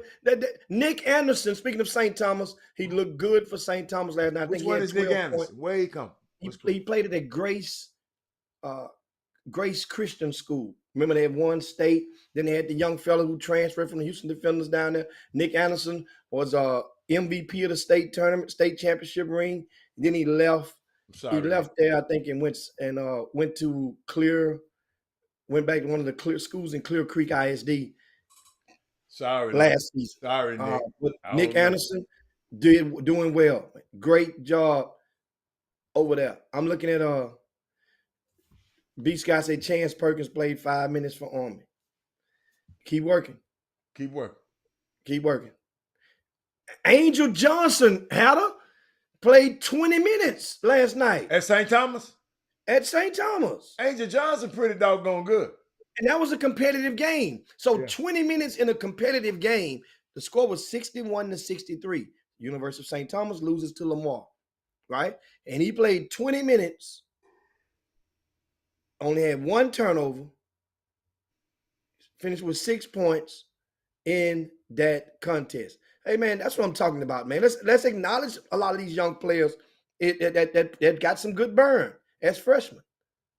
Man, people don't understand how hard it is to play as a freshman, man. Man, it's hard. It's hard, man. Nevertheless, played all them double-digit minutes like that.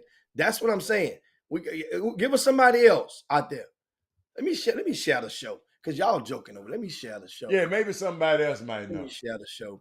Get some people in my timeline to come on over here and get some of this as we're talking about some of your babies and some of your Brian former Gordon players. do for Lamar? How did Brian Gordon do? Who is Brian Gordon? Brian Gordon didn't play last night. I'm looking at the box score for Lamar. Now, Alvin Brooks only played 3 players off the bench last night. And one of those three only played 5 minutes. One of them only played 5 minutes. The other one played 10 minutes. The other one played 16 minutes.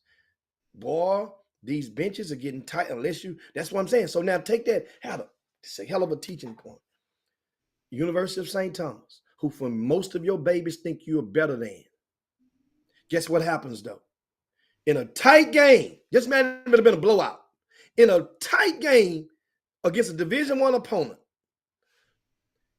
Coach Anthony Medina, he played one kid 21 minutes off the bench. He played another one 12 minutes. He played another one 16 minutes. Played the Nick Anderson kid. He played 14 minutes. Played another one 20 minutes. And another one played 18 minutes. Freddie Reeks III. That's 6 players off the bench played double-digit minutes in a 2-point game. I'm going to tell you guys right now. No, that just meant them starters wasn't getting nothing done. That's what that meant. Not necessarily. Yes, Not necessarily, Howard, because it was a tight game. I didn't watch it. Not necessarily. You know what I'm saying? We got to wait till the next game come along that's tight, and we'll see. Which starter had limited minutes? But it's the first game of the season. I know.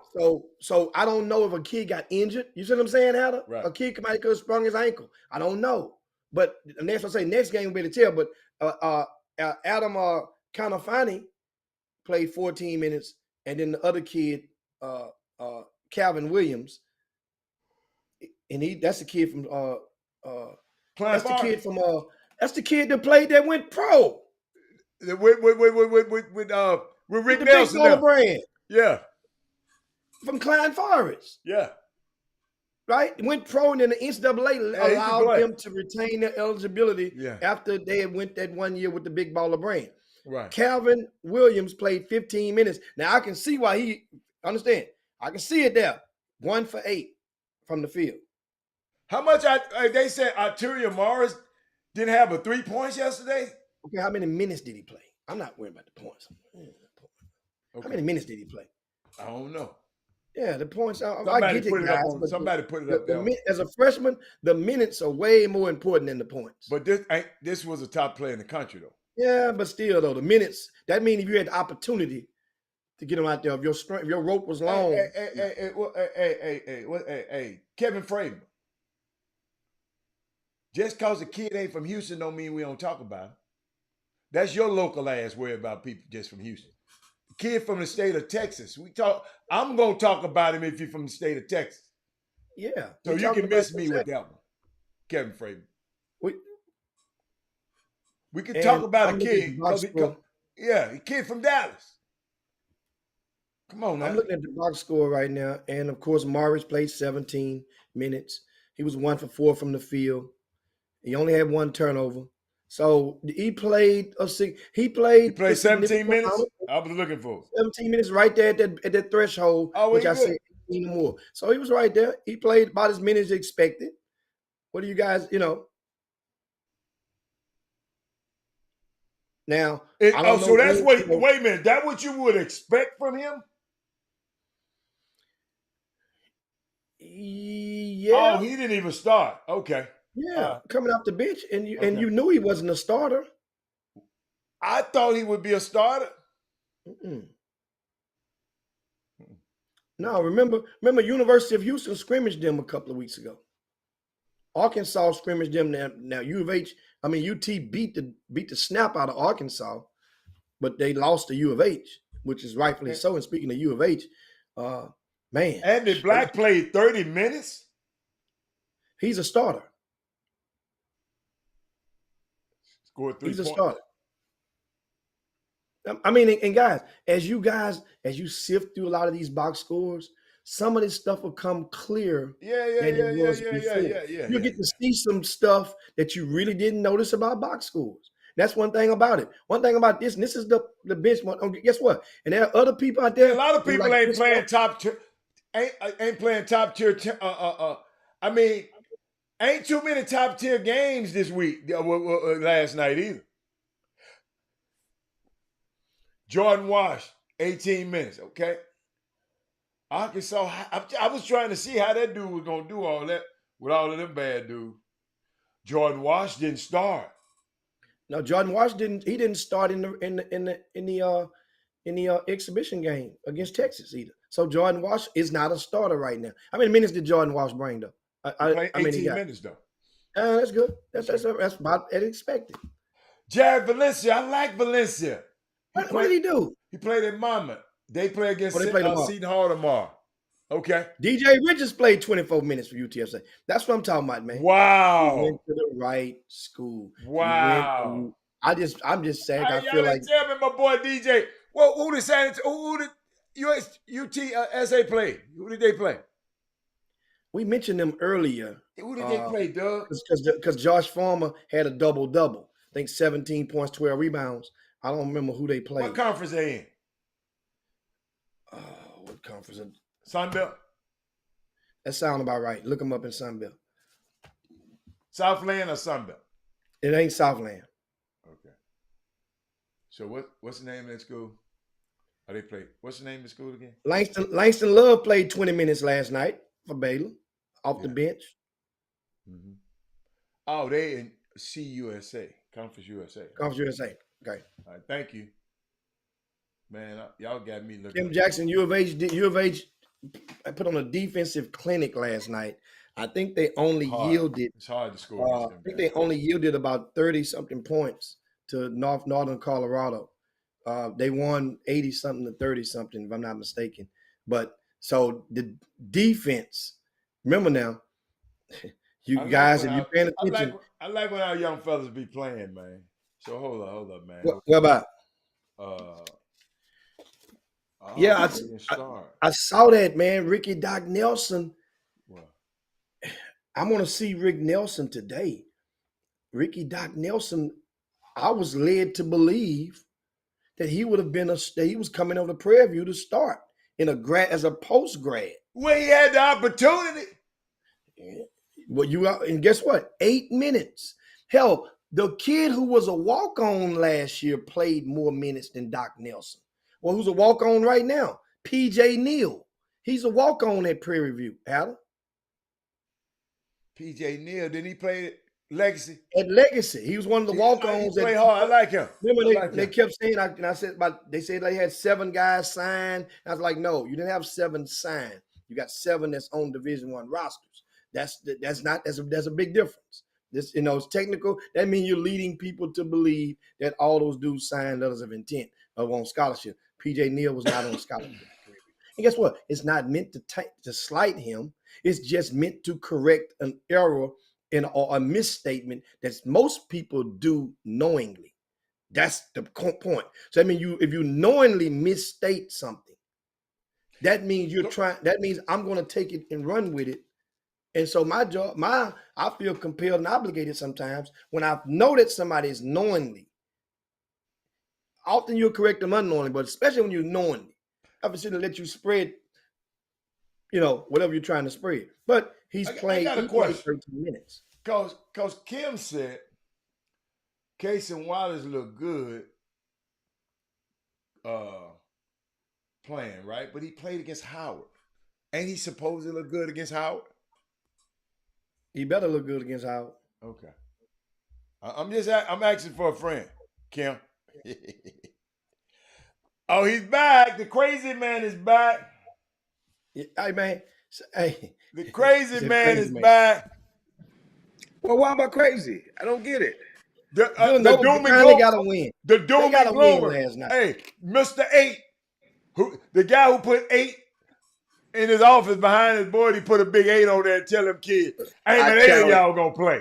Listen, man. You got to understand something in college basketball. You got to understand when you trying to turn young boys like boys to men, you trying to take them from boys to men. When they play in high school, they call it what? Boys basketball. When they get to college, what do they call it? Men's Girls basketball. I just love it. They call it girls basketball, women's basketball. No, I'm messing with you. Right, but my point is that's actually true. You gotta turn those boys into men and make them understand the business aspect of the game. And that's the problem. They don't understand the business part and they still think they're in high school.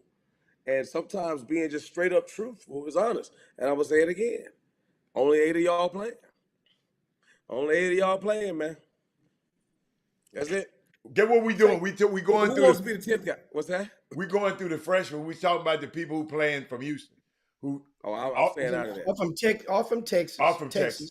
The freshmen that are on Division I rosters, they made their debut last night, and some of the ones that fare. And we doing a minute check to see who was among some of the stars from the state last year's 12th graders. Jim, how are they faring as their debut? Jimmy, I got a question for Chris. What'd you score in your first game? Ooh, my first game? I don't even remember my first game. I know. You know what? My first game Jim, was number 8. I know I was. I was on that bank. Jim, I was doing this here. How many minutes did you play? That's what I'm saying. That's why I say for freshmen, the minutes are more important than what they. Chris didn't play a lick as a freshman. Let me tell you, who didn't? You. Y'all don't. You again. Father, forgive them. What did he say on the cross? What did he say on the cross? Father, forgive them, for they know not what they do. Listen, here's the deal. But tell us then, Cletus. Listen, bro. Times are different than they were back then. Okay, all right. I grew up in the era, wow. And only people like Walter Yates may not know about this because he was a scrub. But I grew up in the era where in the city of Houston, and Jimmy can attest to this, Hatter, because you were still in Memphis, that you probably didn't play varsity till you was a senior. Absolutely. It was that hard. Absolutely. The city was different. The loop was hot. Right. So it was hard. All them Goose Creek Memorials and all that, all that stuff out in Katy and all that. And Dickinson and all that. Manville. Didn't exist. All them schools, they can all go play now. Back then when I played, you had to be a real dude to play inside that loop. That loop was a piece of work. Unless you played out in Port Arthur or Beaumont. I'm just saying the loop was real. So now, fast forward to college. Play as a freshman in college, you had to be a dude. It just didn't happen. You got to realize how the dudes didn't leave and go to the NBA back then. So it's easy to play now. You trying to tell me it's easy to play now? I actually absolutely think it's easier to play as a freshman now. Absolutely. So what's the normal? Let's say you got good slot of minutes and you got a great slot of minutes. What are those two different numbers for minutes as a freshman? 15 minutes. But coach puts you in the game 15 minutes in a game that's critical. I'm not talking about a blowout. In a 15-minute game, in a 40-minute game, if you play 15 minutes, now people, that's not a lot. That's 7.5 minutes a half, right? If they put you in that much time, I believe that he thinks that you're a critical part of the team. 15 minutes. Because if you look at those, as I say, those top 8, you look at those minutes and how they're doled out. The guy that gets number 9, if he plays, he might play 3-4 minutes. So if you're in this top 8, you're going to play at least probably 15 minutes, most times. And so now what if it's a blowout? Just how do you do? Is there any way to tell in a blowout game? It's hard. And listen, if you get 15 minutes in a blowout, you're pretty good because it takes a lot to blow a team out. You probably don't blow them out to the last third of the game most times. So, and then even then, think about it, for the first game, even then, the coach still wants the other guys to play because they still, you got to play the next game. They need to develop some chemistry. And sometimes because you blow a team out, he might want to work on some stuff going into the next game. Hey, so Chris, somebody just texted me and said, Chris be telling the truth, but he still pissed me off.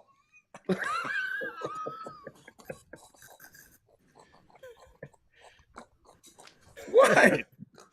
Hey, they say you telling the truth, but you just, it's just It's just the way you say it, man. It's just why is it the way I say it? You Maybe the way I say it. You have so much cynicism in your speech. You like you got to hear you. I'm gonna send you the tape back. Hold on.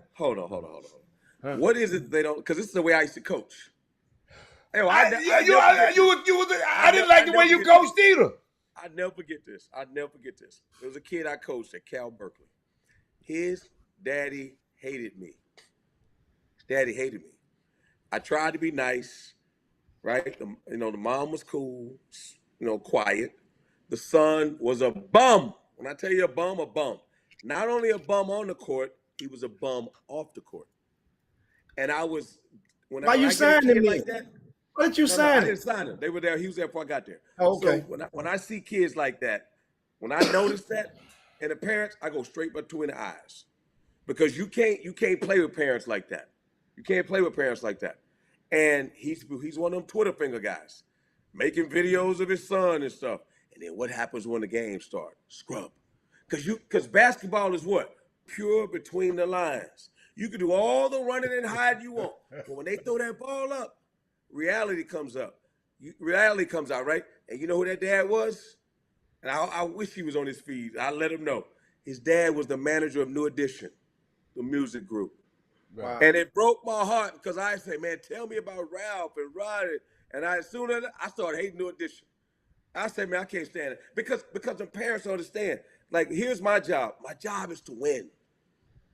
That's my job. My job is not to make you happy. So when you try to make them happy, how do you try to make your kids happy, right? You try to make your kids happy? No. My daughter. My daughter. Right. So you got to do it right for them, right? Yeah. Yeah. So what are you laughing at? I'm laughing at people texting me saying, Chris makes a lot of sense when he talks about basketball, but he sounds delusional when he talks about the Cowboys. What? Like, listen, let me tell y'all something, man. Man, these people been telling you. Going to the Super Bowl. Mark my words. Listen, if the Cowboys don't make the Super Bowl this year, if the Cowboys don't make the Super Bowl this year, I'm going to have a chop shop party. All the drinks on me all night long. I'm going to say it again. If the Cowboys don't make the Super Bowl this year, Jimmy, you hear this, Jimmy? The man say he like when you talk about basketball. Quit talking about the Cowboys, Chris. Jimmy, I'm buying the ball. We're going to hold you to that too, boss. Buying the ball. I ain't going to hold you to it, Coach. I ain't going to drink that no damn way. Now, let's get back to them scrubs that don't play. So what you got, Jimmy? Who are them other scrubs that didn't get in the game last night? It's not a certain player we're talking about. We're just talking about the generic concept. And I mentioned earlier, you wasn't here, and you can defend yourself, defend the college coaches. And what I described was as a game, so to speak, or a play that a lot of college coaches would use by when parents would ask y'all, how's the kid doing in the fall or in the summer, and y'all would make the parent think that the kid is improved, you would say, oh, I didn't know little Johnny was that good. Oh, man, hey, man, you know what? We're going to really be able to use him this year. And that parent will go, and they're feeling good. Now you get down to October, and you start practicing, and then now he's running with getting reps with the second string or even the first string. And then they go play an exhibition game, and he plays or may even starts the exhibition game or play more than that threshold that you mentioned earlier of 15 minutes plus. Then come the regular season, and it's DNP or kid playing 5 minutes here, and then what happens? Or is that purposely done by college coaches in order to keep the parents from walking off the plank or going berserk, or to keep the kid bought into what the program is selling? Listen, man. You tell all them people on the feed, they keep their name about. They better keep my name out their mouth. Answer Jimmy question, stay on message, Hatter. I'm sorry, man. I'm gonna answer that question, Jimmy. I already put it out there. I don't know why they're talking. I said, if the Cowboys don't make the Super Bowl, Jimmy, can we go back to your spot? I'm buying the ball. Okay. I'm buying the ball. Now, the question is, if they do make the Super Bowl, what's C. Walker get? That's the real question. That's the real question. Well, we'll buy all your drinks then. Boom, boom, room. No, that's not fair. That's not how it works. Matter of fact, that's not how it works. That's not how it works. We know what? Well, we'll buy you a bigger size. We'll buy you some bigger outfits. Hold on. Whatever I want, you and Jimmy got to provide it. How about that? Y'all got to provide it for the boom boom room. I'm gonna get you some. I'm gonna get you some time. I'm gonna get you some time for a shoe. I appreciate that. I got about 10 of those. But listen though. So check this out, Jimmy. You saying do the college coaches have conversations about that? Yes. About how we gonna stretch this out, or how we gonna placate the parents and the kids? Dude, let me tell you something. Hatter and I were talking about this earlier. About these parents. I say, Hatter, do they understand, or some of these players, that you sit with GMs? That you sit and talk with GMs? They sit and think and talk about all. They sit and talk to their homeboys, and they sit in an echo chamber and talk to, and it comes back and they hear the same stuff that they want to hear. You sit and talk to the GMs. How many people have sat in a room with college coaches in the war room and listen to what they say about your baby? I haven't. And they say, listen, man, you know that dude's sensitive, man. You got to watch him. His mama will be calling tomorrow. So let's play him about 10 minutes in the exhibition game. And the other coach be like, man, why are we putting that dude on the court? He can't play. And the other dude be like, listen, man, if we don't do that, we're going to have his AAU coach. We're trying to recruit the other kid who's a younger kid on the team. So let's make sure we put him out there a little bit. But if he make one turnover, snatch him out the game. Don't take him out when you make the turnover. Let him shoot a shot and miss it. And the minute he misses, snatch him out, smack him on the butt, do X, Y, and Z, tell him he's going to get back in. And if we get up 10, we'll throw him back in again. Clap. You don't understand, man. It's all psychology. Somebody last night thought they were going to play. Now, Alan Branch, I was talking to you, had made a great point. He said, Chris, you have lost your mind. I said, what do you mean? I said, Branch, come on now. I think I know it all, and most times I do. He telling me that a kid, so let me tell you what happens, right? And I'm telling him he's dead wrong. Jimmy, you've been to a walkthrough before. Yes. You been to the walkthroughs when a kid put on the tangerine jersey? If you're putting on the tangerine jersey, you're on the scout team. You're on the scout team. Man, I can't stand you. And B. Scott, wait till he tell your son up. She talking about Chris. Chris is full of cynicism. B. Scott, you right, B. Scott, because I handle him. He gonna have nobody want your son. That's what he gonna do. Listen, come on, B. Scott, you know exactly what you get. So listen, if you're putting on the tangerine jersey on game day, right? You could be. Listen, they got a scout team. You put on the tangerine jersey, probably not. But you could be the second. You could be the 8th dude. You could be the 7th dude. Remember, only 5 guys can start. But then when they switch it again, they put them 3 GAs, and you still got that tangerine jersey.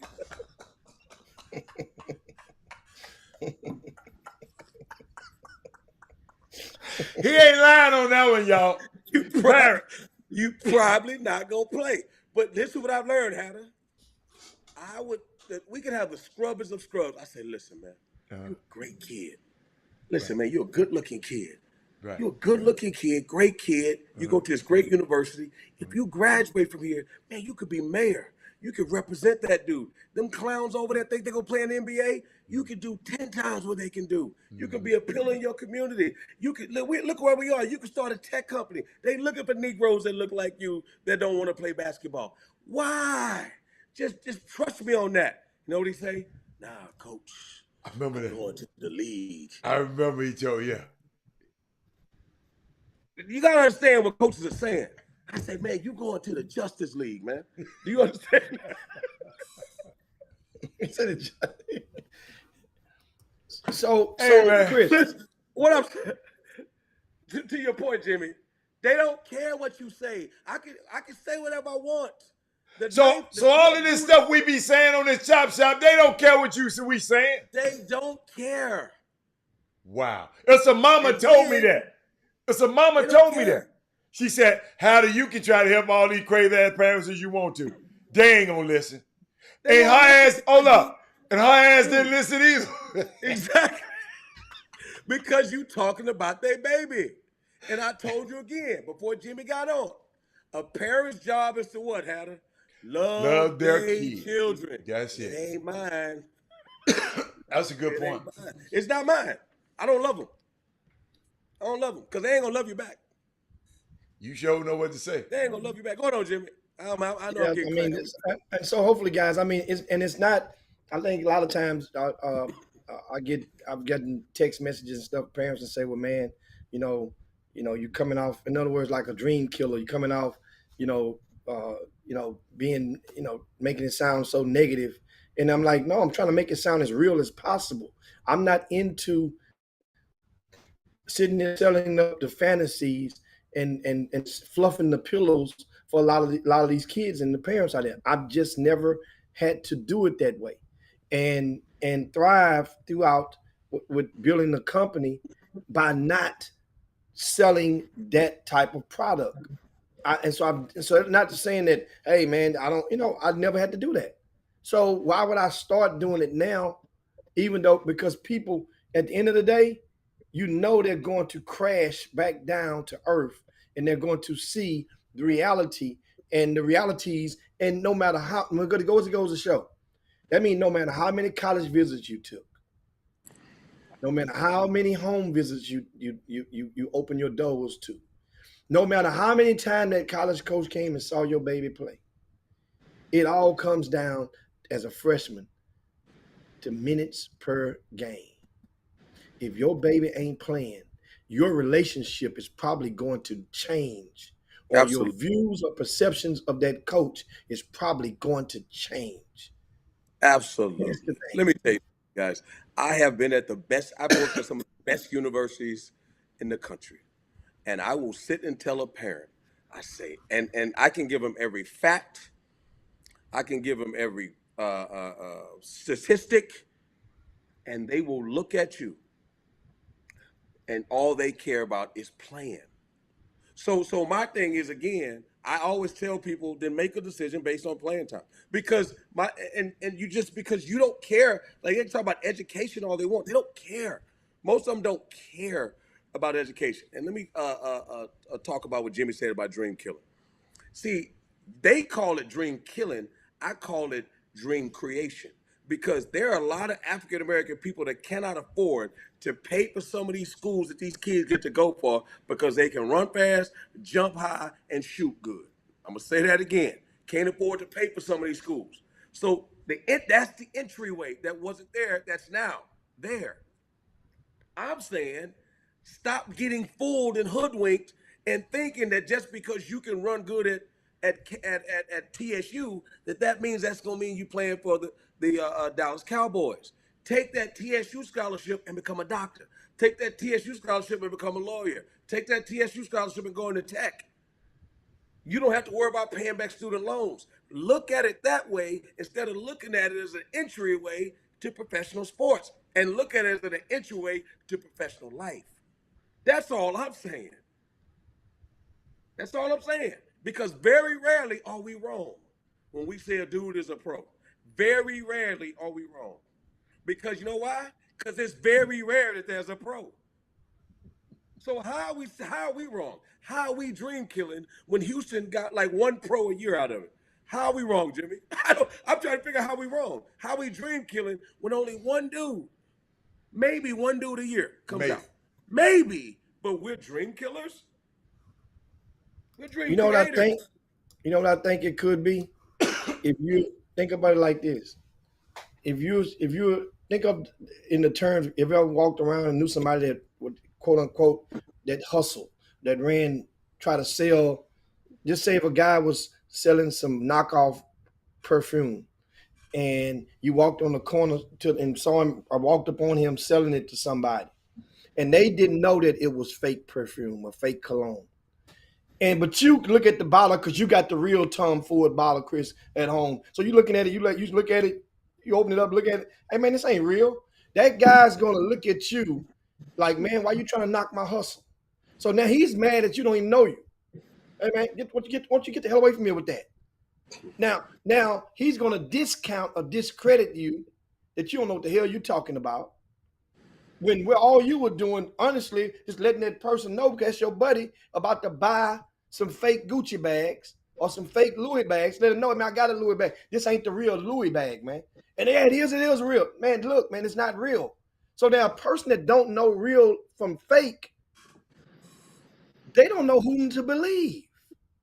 So the person that's perpetuating the fake goods, they're going to make them believe that you are the fool. This is what's going on in this basketball. You know what I tell people about that, Jimmy? They don't see. I learned something watching. I don't know if you guys seen The House of Gucci, right? Yeah. They had Lady Gaga in it.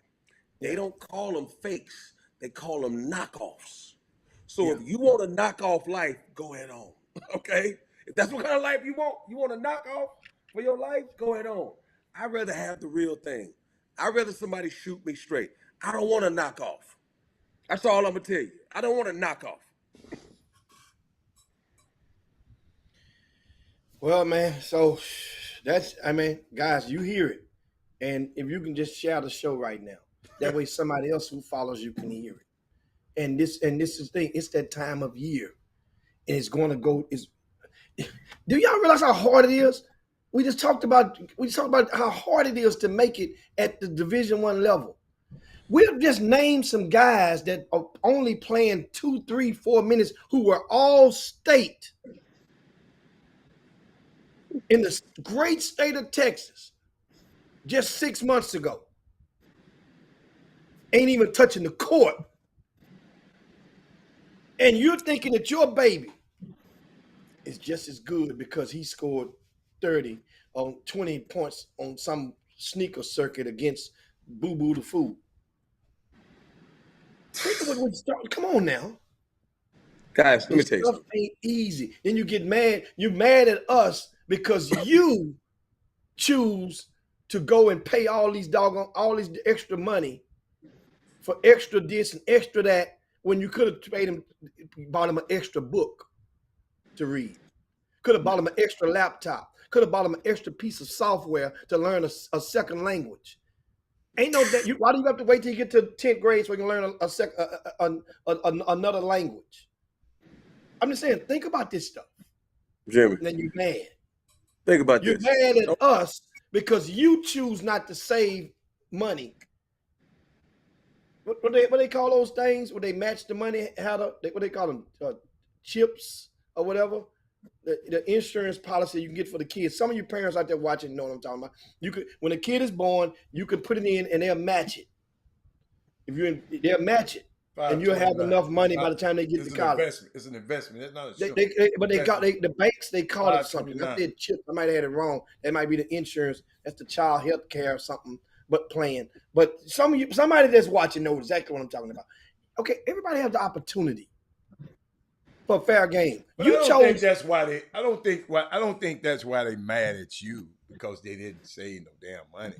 I don't think they're mad at you. They just, man, this stuff is addicting. This stuff is a drug. This stuff is when your kid get to playing and people get to laughing. If y'all around the water cooler at work, my son, you going to church, man. This stuff is Jim. I'm telling you, man. It gets addicting to these parents, man. I mean, I've seen some of them just go freaking. I'm just saying, what? Slow down. Then they mess around and ask me. I mean, I've even have it when they go pro. I have to give you what I know what's going to happen. I'm not giving. I'm just telling you. It's certain things in the professional game. I'm just giving it to you, and then you get mad. Somebody asks me a question and I say it on the show. Man, it's just, man, we got to, we just don't want to be wrong. This is a drug, man. Them mamas want to be James Harden mama. These mamas want to be a Royce O'Neal's mama. He wasn't a top player. These people, Chris, they are Chris. But they're right. They should just be honest. Hatter, I want my son to be a pro. I don't care. Like, stop saying to me like, I want a great education. I really, no. Just tell me what you want. Just be honest. So if you want that, why are you going to that school? Don't go there. Because just tell me what you want, and I'm going to try to get you what you want. Now, here's the problem. I'm going to give you every box. Give me 100 boxes. And all I need is one box. Is he good enough? But that's all the box I want. Because he only a pro if they say he a pro. Not because you say he a pro, not because I say he a pro. They only a pro if they say he a pro. Boy. That's how they make him a pro. Everybody else can say whatever they want. They only a pro if they say he a pro. Hey, y'all, I keep trying to tell you, I go to the summer league every year and sit up here and listen to these guys and what they be saying. The guys that make the decision on what your son does and what your cousin or whatever he sit there and I'm just sitting there and I love to tell this story because it kind of hurt me because I'm sitting there watching The Boss, 3 of them, James Jones, Nico, Michelle Jerry. And I'm sitting there and y'all got to hear me on this one, Chris. You got a chance to go to play in the summer league. But the coach that coach in the summer league come back and tell the general manager, said, look, man, I don't want to play this man. I wish he don't even come to the damn gym. I don't want to play him. What do I do? Because he just tearing up the whole damn summer team. This is summer league. And you such an asshole as a player that you don't even want to act right in summer league. You got cut. I know because the man said, I'm going to cut his ass anyway. I'm not bringing that attitude to vet camp. So, Chris, some of them ain't good enough, and then they got a bad attitude.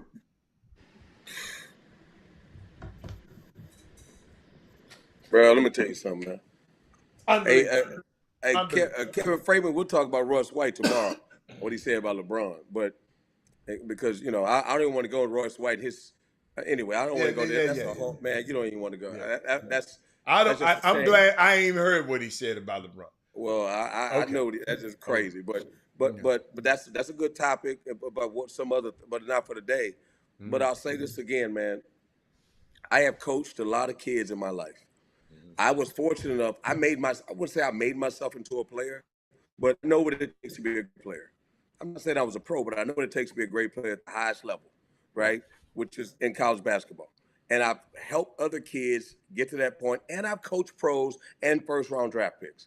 So that means I've been around a plethora of parents from different styles, parenting styles. I've seen it all. I've been right sometimes. I've been right most of the time, but I've been wrong sometimes. And I haven't always handled certain things correctly, or maybe I could be better. And as I became a coach and an older coach, I became more equipped to deal with parental situations when they're dealing with kids and their expectations for kids and their dreams, right? But at the end of the day, the number one responsibility, particularly for our people, is Chris Walker having the opportunity to touch young black men, and when they leave our care as seniors, they're better off than when they came, and they are equipped. This is a war. When they leave college, they're going to fight a war out there. And some of you in this boom room know what I'm talking about. They're ready to go fight a war. The question is, as for myself, not anybody else, when I look myself in the mirror as an African-American coach, am I equipping these guys to go out and fight the way I went out and fought and had to fight and claw and get to where I am, right? And when kids say, Coach, I want to be just like you, I say, you know what? I got to tell you my story now. Hold on now. I know it may look good, you know, with what I'm wearing. It may look good when I'm driving, but I got to tell you how I got here, because you may not want that, right? You know, you want my fame. I mean, not necessarily my fame. You want everything that comes attached to it, right? Right? You want all the trappings that come attached to it, but you don't want my struggle. You know what I'm saying? You want my success, but you don't want my struggle.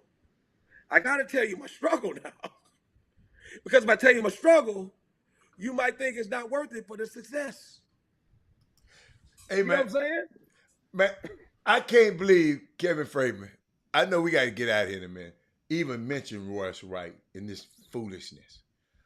And all you had to do is tell me he was on the show with Jason Whitlock, and that's why he said that foolishness. Man, don't even mention that mess man around here no more. No, I'm not talking about that, Chris. Yeah, you might talk about that. I'm not talking about it. I just sit there and listen and just went through that mess he said about LeBron. Dude, shut the hell up. You and Jason. He's out of his. But Jimmy, get us out of here, man. Yeah, man. CeeLo Green, thank you for coming today, CeeLo. Man call you CeeLo Green. You love doing that. Corey, that's my man with them broke knees. Corey, if I had knees like you, I'd cut mine off, boy. Jimmy, what's exciting? Jimmy, anything happen about, because it's a lot of stuff happening in Houston this weekend. We got the season opener. We got season opener start high school, right? Yeah, high school. We got Grambling. Public school season. We got Grambling coming in here and playing against TSU right after Grambling after JSU played. Jackson State played. We got Grambling coming in, TSU. Then on Sunday, Jimmy, Arizona State coming in and play. Hold up, how do you work in that game? No. Oh, you're not doing it? Not until the SWAC. Yeah, the SWAC. Gotcha. So they're not gonna have a broadcast, right? Gotcha. But it's unique, man. It's unique. It's unique, man. It's a great. Oh yeah, indeed. Mm-hmm. Yeah, and of course, speaking of TSU is on the road again tonight. Yeah, they will play Texas Tech this evening in Lubbock. Your old stomping ground, Chris Walker. What's your spread? What points you laying on this one right here? Texas Tech always plays great D, but Johnny Jones, man, you can't count him out. They always have transfers. I don't know their roster. I need to look at the rosters, but obviously he's probably got some transfers, some upperclassmen. Texas Tech will fight them hard, but TSU will fight them hard, but they'll go down by 15. 15. How are you taking it 15? That's one of the hardest. How are you taking it 15?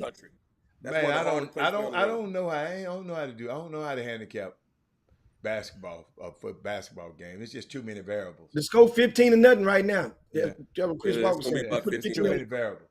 And college basketball is so crazy, man. Like Chris was just saying, man, I used to watch it, man.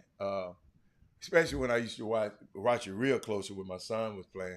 How you can be up on these great teams. You can be up on Syracuse. You can be up on Georgia Tech at halftime. And then the dude walk by and tell me, dude, don't get too happy. When Boeheim get out here and cussing these referees out, watch what happens. Oh, every single time. And Jimmy, I ain't gonna lie, I had a wake-up call. My first hardest place to win in college basketball is on the road. The refs always favor the home team. It is without question. Yeah. But especially if you play a Power 5 and you're not one, you're losing the game, bro. Yeah, I mean, you're losing the game. So the games against Florida State and them. So when they go beat these teams like they did, they beat them.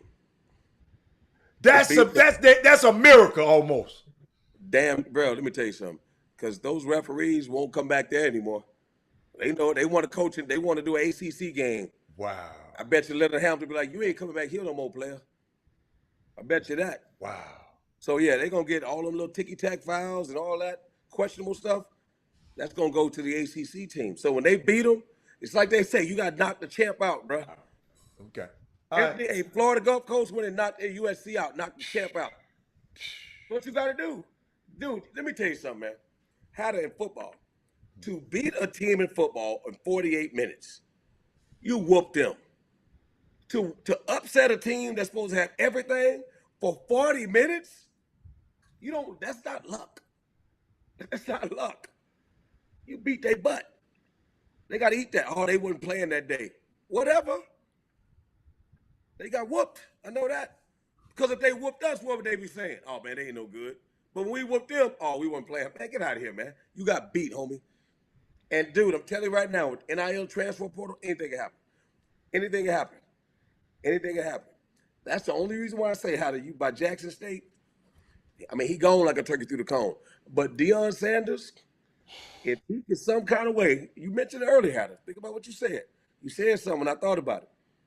If they get them dollars right, and they can get some real NIL stuff going on in Jackson State, them kids, if they can see that they can make it to the league from Jackson State, we talking about our people, guys. We ain't talking about the other coaches. We talking about our people, because that's all we care about. If that dude make them believe that they can get to the NFL from that school, and they can sell that place out, what's the difference between Jackson State and Gonzaga? Well, I got a question. 2 of them are in the NFL, and Texas didn't put not none last year in the NFL. So let it keep going like that. I'm just saying. 2 of his players was on his team last year in the NFL, and Texas didn't have 1 to go with all them resources. Burn on. That's why the coach gone. Speaking of gone, let's get out of here, man. We're gonna go on and get on up out of here on this Tuesday. Guys, get out there and vote if you haven't done so. It's not that bad. No, it's nice. Guess what? Just make sure your cell phone is charged up. Make sure you got your ear pods or whatever. Water. To use some good music. Go through your voicemail. Clear your voicemail. While you're in the line, Jimmy, but when you get up there, turn that phone on silent. Have your ID out and ready. Yeah, you got it. Yeah, absolutely. Have your ID out and ready. And then guess what? Make sure if you're able to, then you check on your neighbor, take them to vote with you. That way y'all can gossip. Jimmy, Uber and Lyft giving free rides out today. Free rides. We had posted one of the organization that was doing free rides as well last week on the Chop Shop. But anyway, guys, it's Jimmy, time. Look what this clown said. He just want to be on the show. He giving out wide and peace. You better be doing it in Houston, because if you're doing it in Atlanta, you're going to that penitentiary. Yeah, you're gonna get yourself in trouble. You're not supposed to do that in certain states. And ain't no Georgia. Yeah, so Chris, you guys look up what the Wisconsin. Chris, I got to send you something what the Wisconsin governor said when he win. He said, if I win, ain't nobody gonna never do nothing in this state no more, because I'm changing all the laws. Wisconsin, Jimmy. Wisconsin. You know what he said. Well, who cares what he do in Wisconsin? Because we don't live there. But it's some of us live there, Chris. You see, I can't stand people like you, man. We don't live there. He can do what he want to. All right. Yeah, man. So, right, just get us out of here, Jimmy, because I don't like him. Stop eating cheese. I hate the Packers anyway. It's all good. Yep. Y'all crazy, Tell man. Todd Woodson stop going out there. He always out there. Hey, he one of them. Hey, he ain't one. You know how they tell us? They got certain of us. Oh, he's not like the other ones. Oh my God! You already know. You already know. Hey guys, y'all make sure Jimmy, he got a Villanova hat on. He went to Villanova. He's not like the rest. I got him. What'd you say, Jimmy? Get us out of here, man. My bad. Yeah, it's definitely time. Y'all make sure you share the show on your way out the door. And also get over to rcssports.com, rcssports.com. Guess what we did? We just dropped the player rankings, updated rankings for the class, for the seniors and the juniors. Seniors were released yesterday. The 11th grade rankings for Greater Houston are now posted on rcssports.com. You need no membership to do so. And a lot of the kids, they have videos that you can look and check them out as well. For those who don't have videos, then I'll explain to you guys tomorrow how you can get your video up there, because I'm learning a lot of college coaches actually go through those rankings pages. And if your kid is ranked among a certain range of players, its chances are that coach will click on that video. If you don't have a video for him, then it don't mean the coach may not like him, but he won't get to see him right then. A lot of coaches have taken the task of evaluating players online. We'll talk about that and a lot more in the days to come. Make sure you share the show. Check out those rankings. Also in the VIP news on rcsports.com, we got the detailed previews of some of the games for the season opener, which is Friday and Saturday at the Campbell Center in Houston. We look forward to seeing Thaddeus Moody. He'll be flying in town. Safe travels to him as he come in town tomorrow in the Houston. That's awesome, man. This man got connected with the Chop Shop a couple of years ago, and he's been an avid viewer. And he understand Thaddeus Moody always have a support in the Chop Shop. He's not only has came to the season opener and came to certain events, he's coming to watch college basketball. He's also, remember, he sent a couple of teams from Chicago to the spring icebreaker 2 years ago. And they came out and won my money, Hatter. You know what? I'm gonna tell you another unique thing that I watched on this Chop Shop and how valuable it is. One day, Thaddeus Moody was on here, and a friend of mine named Eric Boone, he said, man, Robert, I'm in Chicago. Then Thaddeus Moody, they you know how you message each other? Said, man, okay. I'm link up, and they messed around and linked up and found out they know some people who know, they know each other. Man, it's just crazy how unique this platform is, man. People are being able to meet and meet people on this feed. We got a chance to see a lot of them at Jimmy's party. I know, Jimmy, we ain't talked about it since we got a lot. I got to get the chance to see them and touch them and hug them and stuff like that this time.